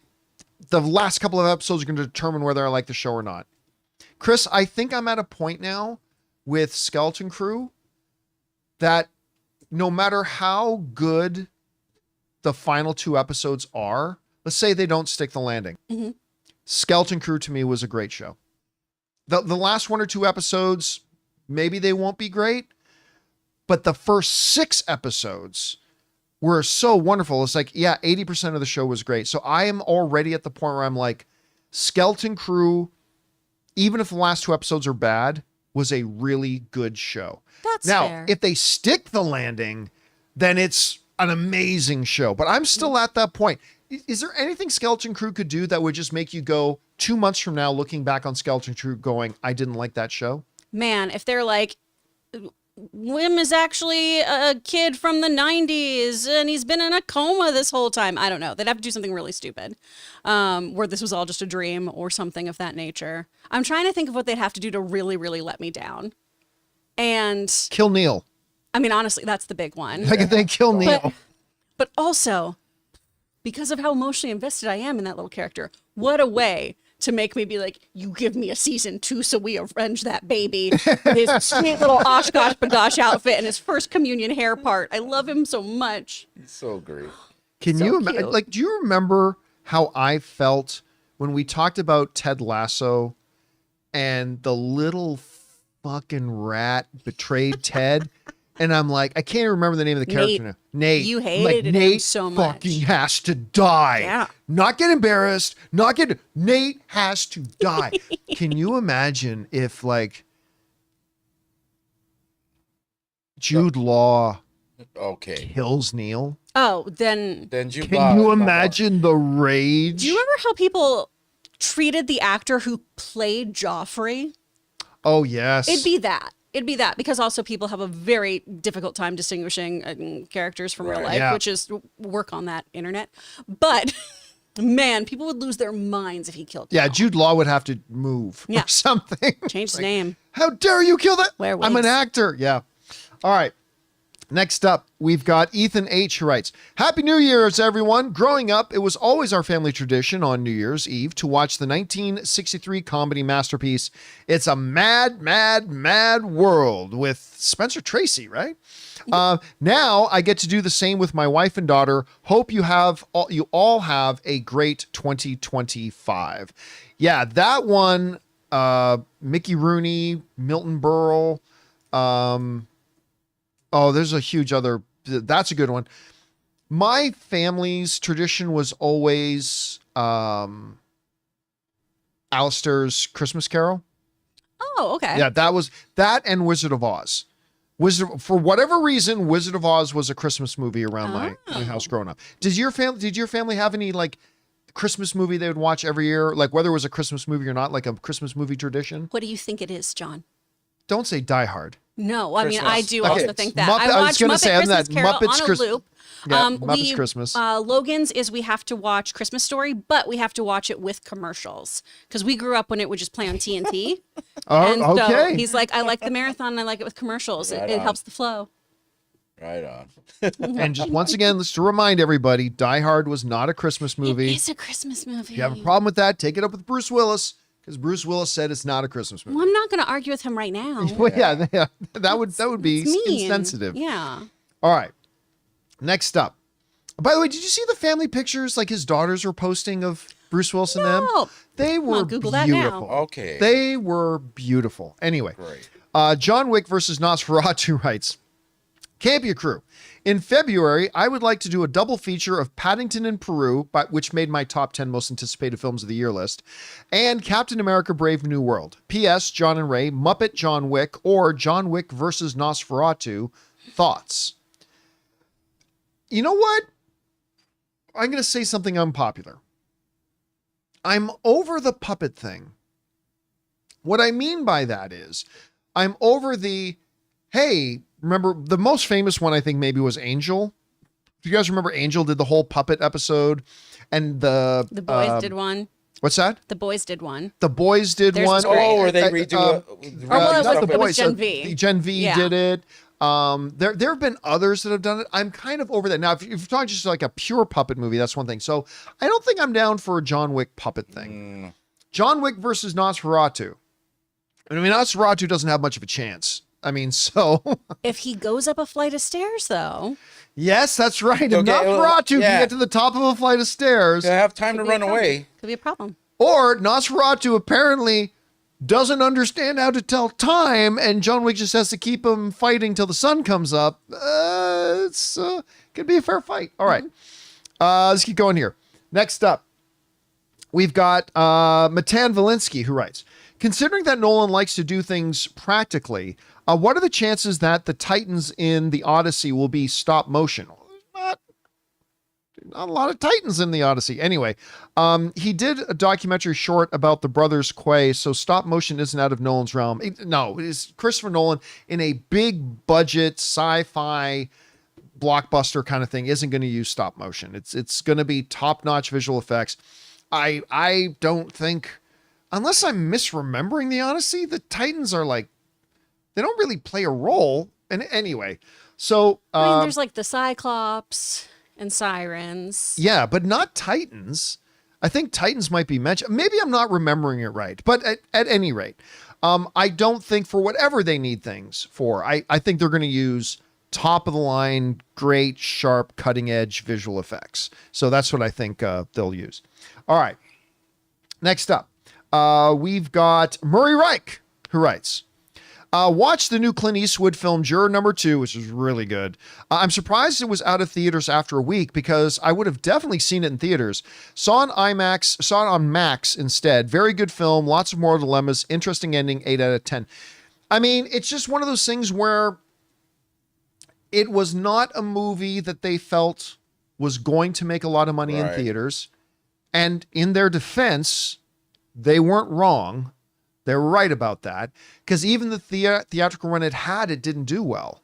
Now, then you could make the argument they didn't put much of a marketing budget behind it. That is also true. But yeah, it's there's sometimes just even a really good movie that you just know is going to have a really hard time finding an audience. And I think that might have been one of them. But that will probably be one that a lot of people wish they had a chance to watch in theaters. All right. Thanks for bringing it up, Murray. Good point. Next up, Owen writes, me patiently waiting and hoping for Aladdin 2 to drop with the same cast. A couple of people have been bringing that up lately. I talked about this the other day. I loved Aladdin. Loved it. Maybe not as much as the original animated one, but I thought they did as good of a job with that as they possibly could have done. Will Smith did a masterful job of playing the spirit of the genie without ever trying to do a Robin Williams impersonation. And there are moments that are clear bows to Robin Williams. I thought Mina Massoud was great in it. The girl who played Princess Jasmine. Naomi Scott? Naomi Scott was wonderful. She's great. When I found out they added new songs to it, I'm like, no, you don't need the new songs. They have perfectly good songs. And then she did that new song in it. I'm like, okay, that was great. Yeah. I loved it. Became $1 billion film. Mm-hmm. And then, as you would say, Chris, it disappeared like a fart in the wind. Yep. And they never did a sequel. Do you think there's ever a chance they'll do a sequel to that one? I mean, there should be. The math isn't mathing right now. So you have a really popular film that you guys are just not going to do anything else with? Okay. Because there's already the blueprint, too, of what do you do next? And you can tell your version of those stories. You can do a Return of Jafar. You can do King Aladdin and the 40 Thieves. So you've got other things that you can go with and just kind of update for your audience that still fits the new kind of tone that you've established from that first one. So there's a lot of options. I just don't know why they're doing it. I feel like it's mostly just because of the Will Smith drama. Yeah, that too. Although he's making a comeback now. I mean, he's out of the doghouse now. All right. Anonymous writes, 1 and 2, it's clear that John is a sensible, logical individual, which is why, depends if you ask Ann or not, which is why I think he's 100% correct that Superman being great and embraced by critics and audiences is far more important because that opens up long-term success. But are WB Studio execs, board members, shareholders going to accept that? Yes, because they're not idiots. I don't see them being happy unless Superman crosses $1 billion. Oh, no, that's not remotely true. They've never had a film that made $1 billion other than Aquaman. I mean, that's it. None of their other films made $1 billion ever. And if it underperforms, they'll want reparations. No, they won't. WBD can be cutthroat and jobs are lost if a movie loses $10 million. No, listen. As much as every once in a while, like the reason why when a studio does something really stupid, we make a big deal out of it is because it doesn't happen a lot. The WB executives understand. Look, I'm an investor. All right. I invest my money. Now follow me here. Follow me. Understand my allegory here. Okay. All of my investments, they don't just do this.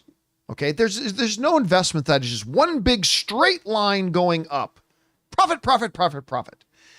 The stock market does this. It goes up and down and up and down. Now, the key thing is that as it goes up and down, we'll see what's happening, it goes up and down, but it's gradually like almost like a staircase. It eventually just keeps going up, right? Even though it has ups and downs, in the long term, it's going up. It's not a straight line up, it's up and down. So at the end of the day, when I open up my stock trading apps and stuff, and I look at where my investments are at, I don't freak out if, oh no, today I lost $2,000. I don't freak out about that because I'm not looking at today. When I look at my chart, I'm not looking at one day. What I look at is the last 3 months, the last 6 months. And it's okay if you have days that do this a little bit, as long as over the course of months and months and months, the ups and downs go more up than down, and they do this. Okay. Now, the reason I say all that is because James Gunn, David Zaslav, they're not myopic short-term thinkers, small picture thinkers. They're not looking at the one day on the stock market. They're looking at the 3 months, the 6 months. They understand that Superman has a lot of hurdles it's got to clear. But the most important thing isn't whether or not this one movie does well.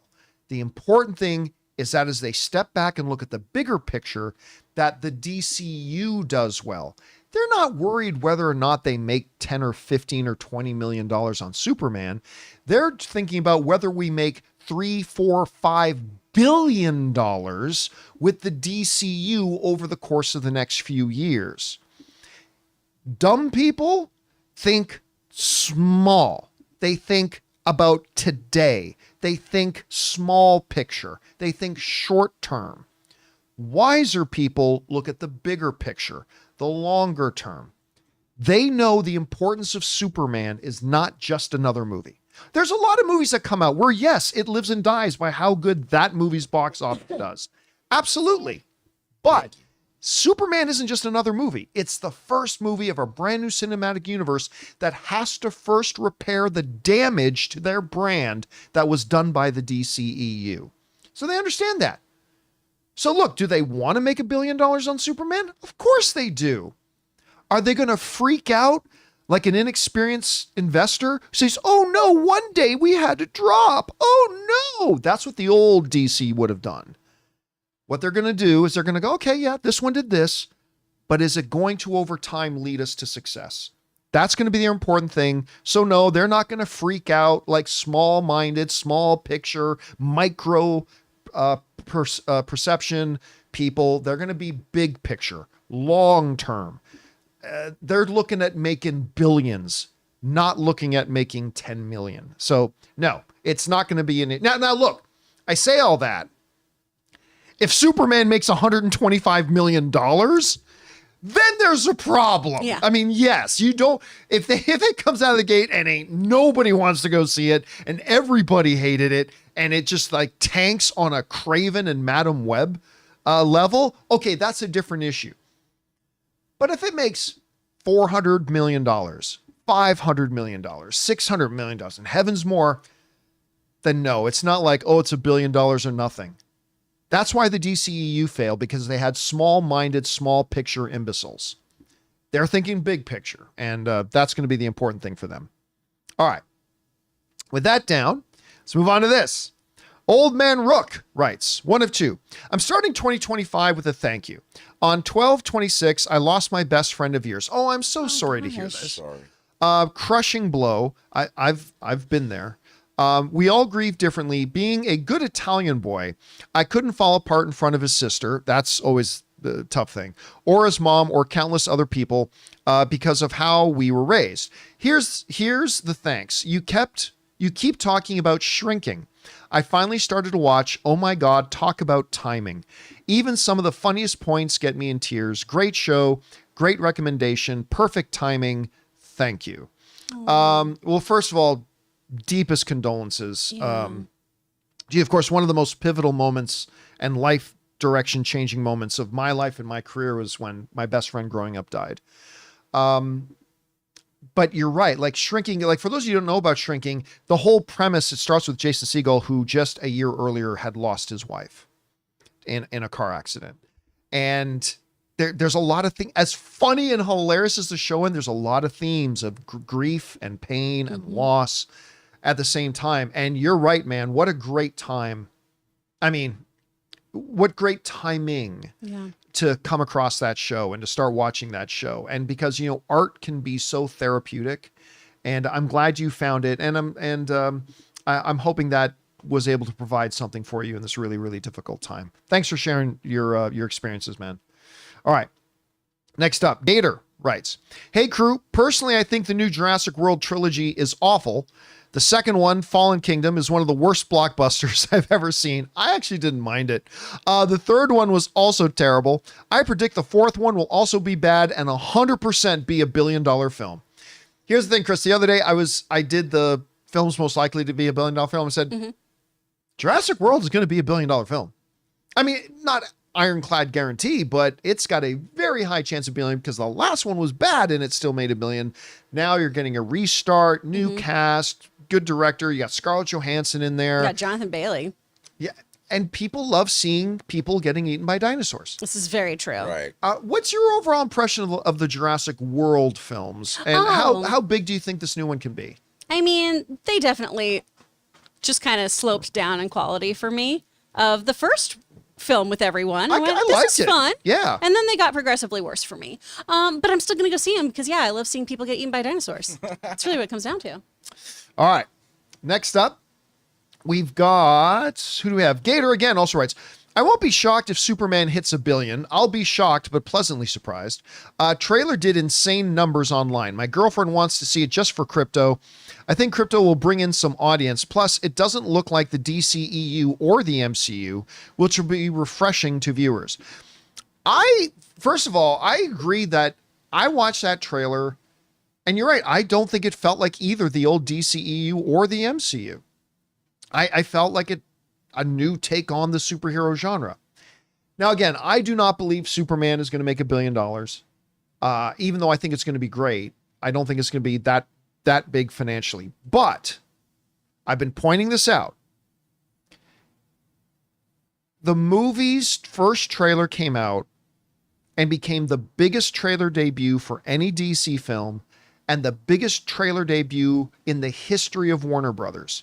And the number 5, here's the kicker, Chris. It's the number 5 biggest trailer drop in history. Oh.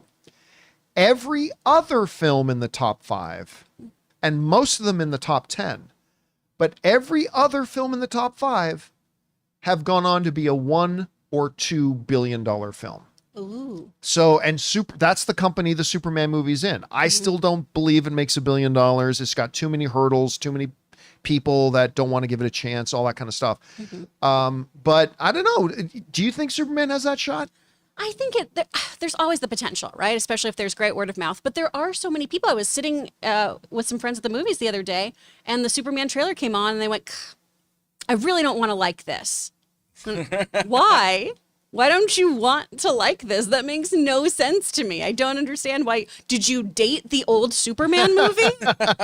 Like, there's no reason for that. We can like all movies. They all can exist. It doesn't take away from each other. But I think it is an uphill battle because so many people still aren't understanding this is a reboot, or who the heck is Superman, or what is going on here.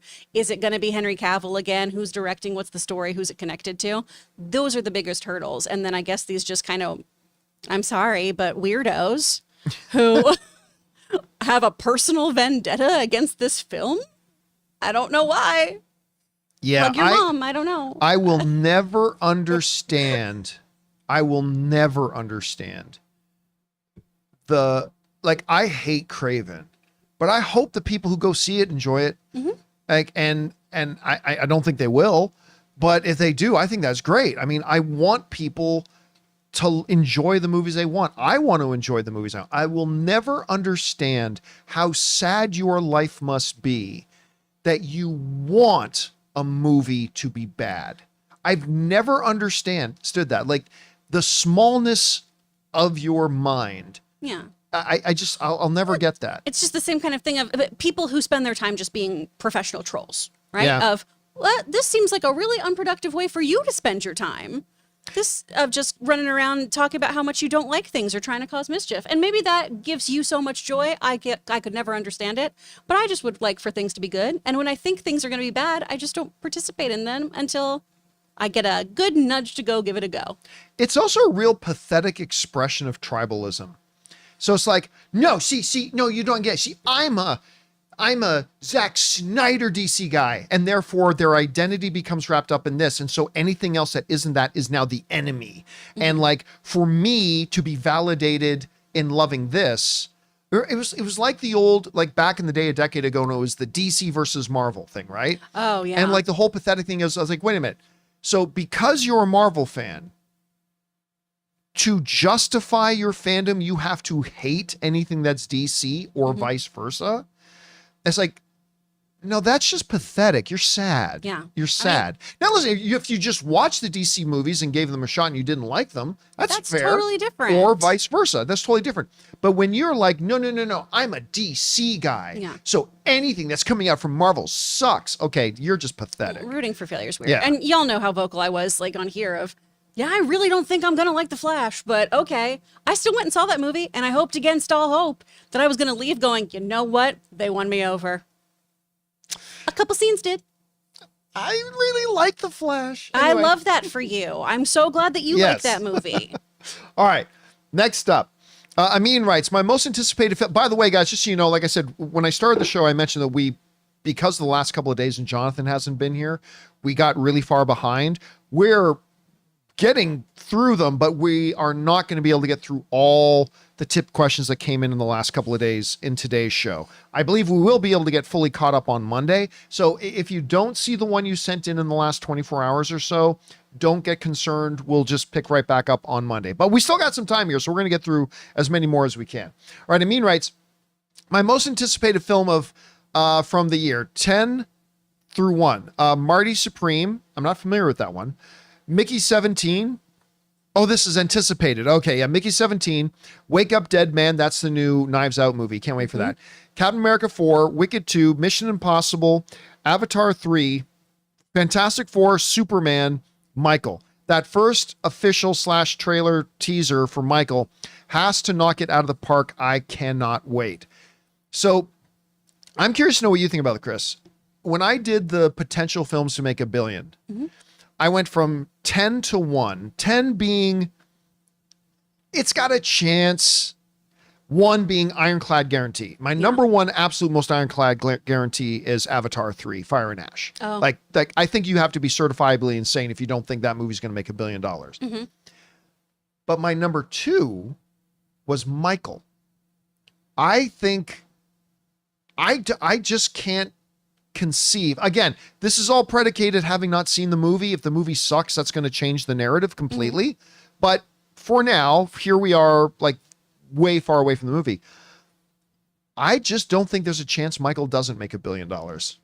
Like when I saw the reactions to the first bits that came out, I'm like, yeah, because unlike Elvis, which was like before a lot of people were even born, there's a percentage of the movie-going audience that wasn't alive when Michael Jackson was still doing his thing, but the majority of the current movie-going audience was alive when Michael Jackson was the king of pop. And and with all the drama surrounding his life and everything, and as you know, how private he was and secretive. Do you think Michael has a chance of being $1 billion film? I think it's almost an automatic. I think so, because even if we're going to just treat this in a very binary way, and there's two camps of people, right? People who think that he was the greatest pop star, and other people who adamantly are like problematic personality. And then there's so much gray in between, obviously. But both of those camps are going to go. Yeah. Both camps are going to go, how did he get treated in this film? Was he treated fairly? Was he not treated fairly? Is there a narrative being pushed in one way or another? And I think that enough people are going to go to kind of be part of that conversation, even if they aren't a diehard Michael Jackson stan. Also, does Wicked come out, part 2 Wicked? This Wicked year? come out this Yep. year? That's another one I said yeah, we're that's probably... another one for sure. I'm not ready to say Wicked 2 will for sure, because it's going to end up under 700 million. And I think the second one will be bigger. Yeah. I think especially internationally, because Wicked isn't all that big internationally. I think with the first film, it's going to get traction internationally, and you're going to see the international numbers on the second one be even bigger. Yeah. So that's why I think it's got a shot at a billion, but I wouldn't say it's automatic. But like, I again, unless the movie sucks, which it could. All right, Aaron writes, or Anon writes, 1 of 3. My grandfather greatly influenced my love for movies and TV. 2025 marks 10 years since he passed. He was sharp, the first in my family to champion streaming services, and he converted old TV recordings from VHS to DVD for me. That's awesome. He loved old media on early YouTube.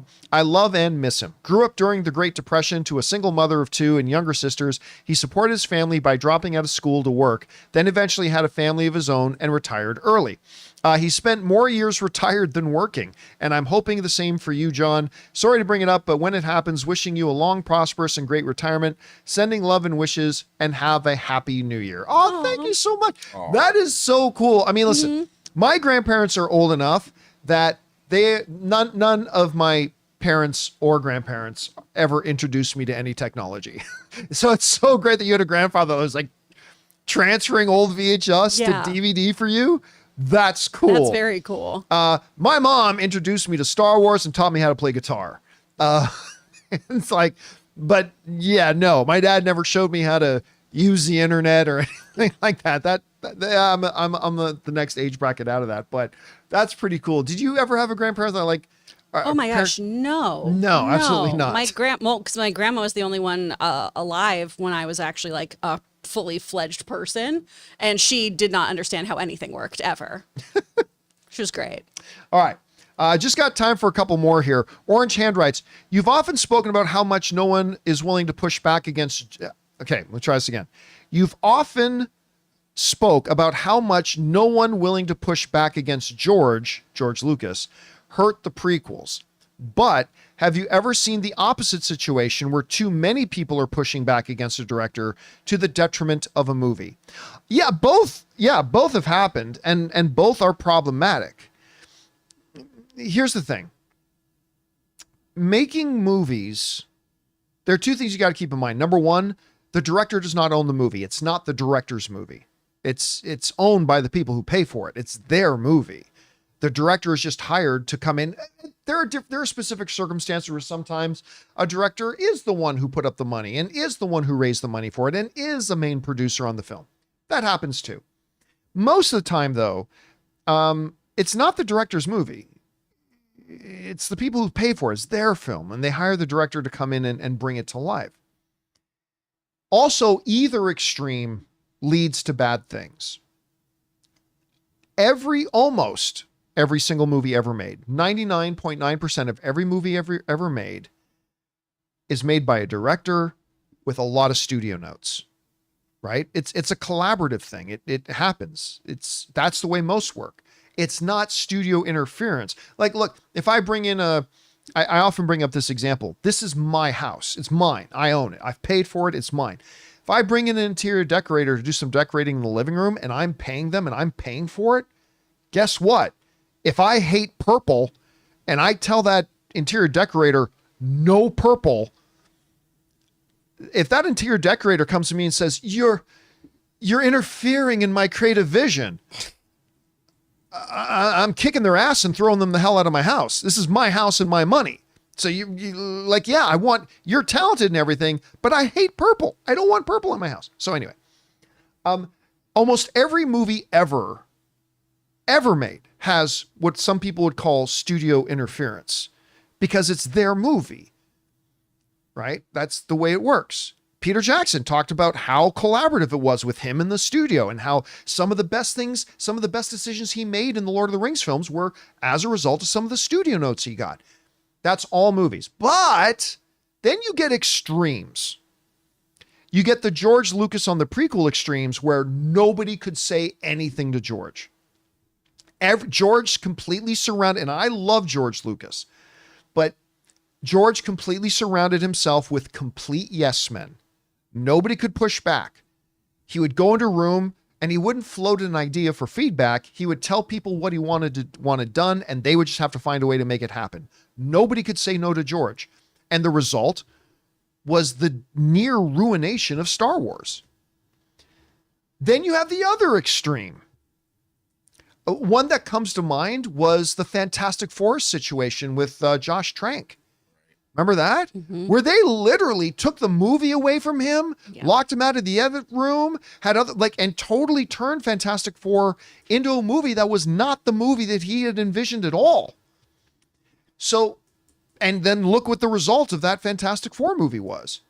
So, yes, you'll always get both extremes. One where the director has way too much autonomy, and that will often lead to a bad product. Not always. Sometimes you get a great one.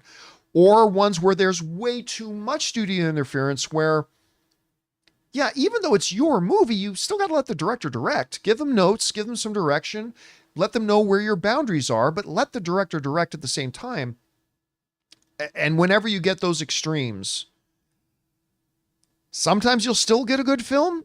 Oftentimes you won't. But anyway, so there's that. All right. Next up, we've got Anonymous, who writes, Nosferatu is a fourth win for Eggers in his folktale films. In my opinion, all of his films are A++, A++, A+, and A rated. Yes, John, even The Lighthouse is a masterpiece. I would not call it a masterpiece, but I was enthralled by it. I still have no idea what the fuck that movie was, but I was enthralled by it. I hope he tackles horror Greek mythology next. I hope Gunn gives him a DC Elseworlds film. Listen, I love Robert Eggers. I've loved him since The Witch, The Northman, Lighthouse. I think Nosferatu's his worst film, but it's still a good film. I don't think Robert Eggers would ever want to do a DC film, and I don't think he's the right fit. He's a great director. I love him. Can't wait to see what he does next, but I don't think he'd ever be the right fit for that. But you never know. Never know. All right. Orlando Rodriguez writes, my favorite part of Lilo and Stitch was the Elvis montage. Elvis died 25 years ago before Lilo and Stitch, almost 50 years ago. I don't believe they will use Elvis again. Or will they? If not, who do you think they will replace Elvis with? Elton John? No. I love Elton John, but Elton John is not. They're not synonymous. Those are interchangeable and entertainers. Elton John is great, an all-time legend, but he's not the same place in the pop cultural consciousness as Elvis. I guess, Chris, they could replace the Elvis montage with a Michael Jackson montage, but I think they just stick with the Elvis one. Just keep Elvis. Yeah. All kids have the internet. Yeah. Everyone knows who everyone is. Yeah. So it's why you have cute moments in like Ted Lasso where it's say hi to the Beatles for me. And he's like, well. Yeah, I agree. Yeah. I think Orlando, they keep the Elvis one. I think they absolutely keep the Elvis one.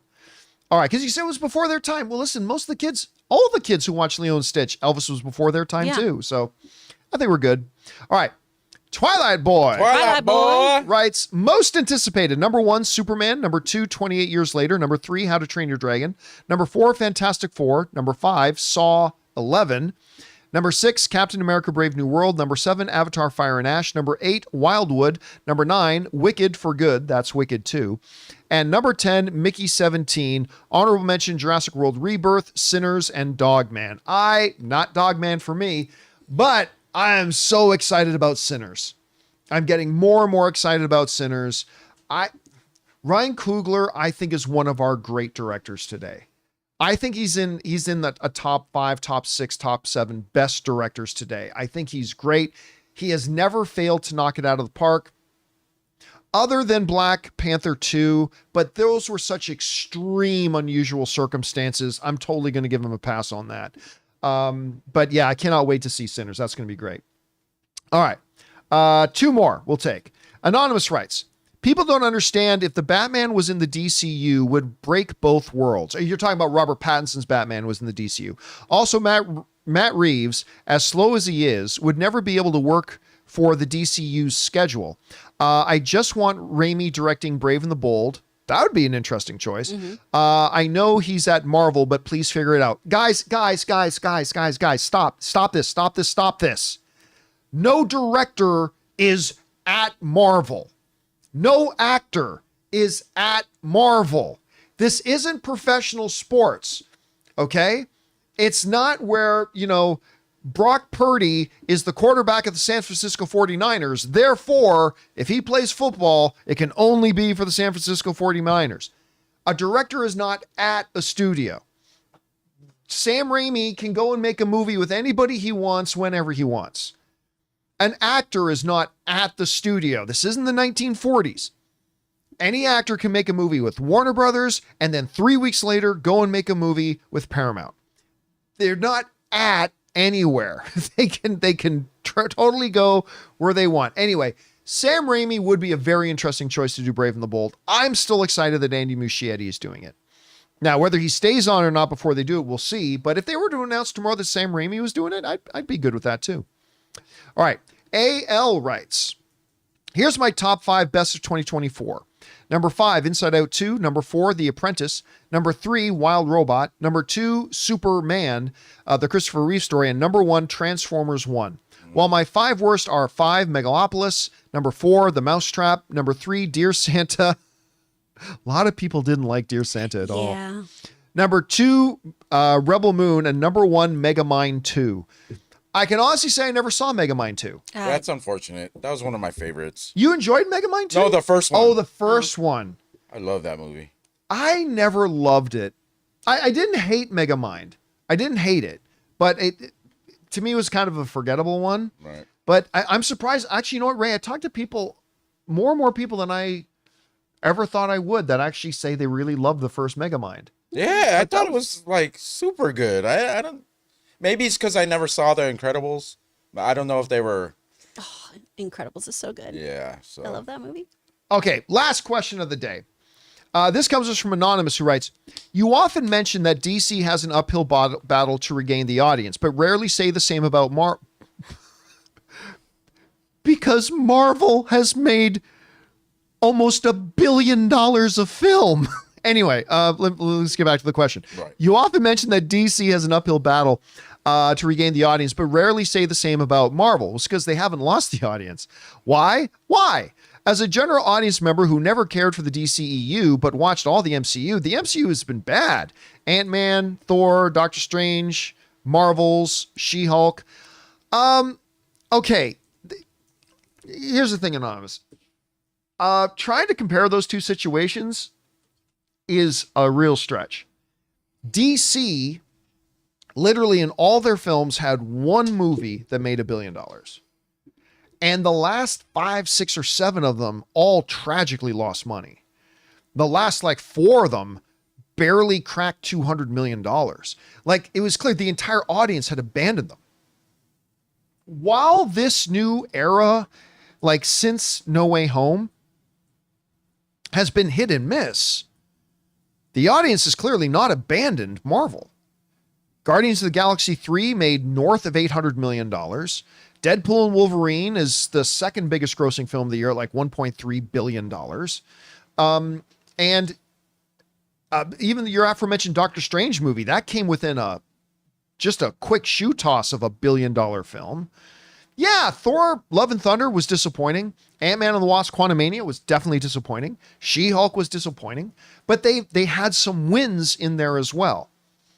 But the point is, Marvel never got to the point of the audience abandoning them the way the DCU did. Nowhere near it. The very fact that they just put out a Deadpool and Wolverine movie that made over $1.3 billion ends that discussion right there. The audience, like me, may be a little dissatisfied with and I have certainly been one of those people, that I've been dissatisfied a little bit with where Marvel has been in the last couple of years, being more hit and miss than they ever used to be. But I'm still here.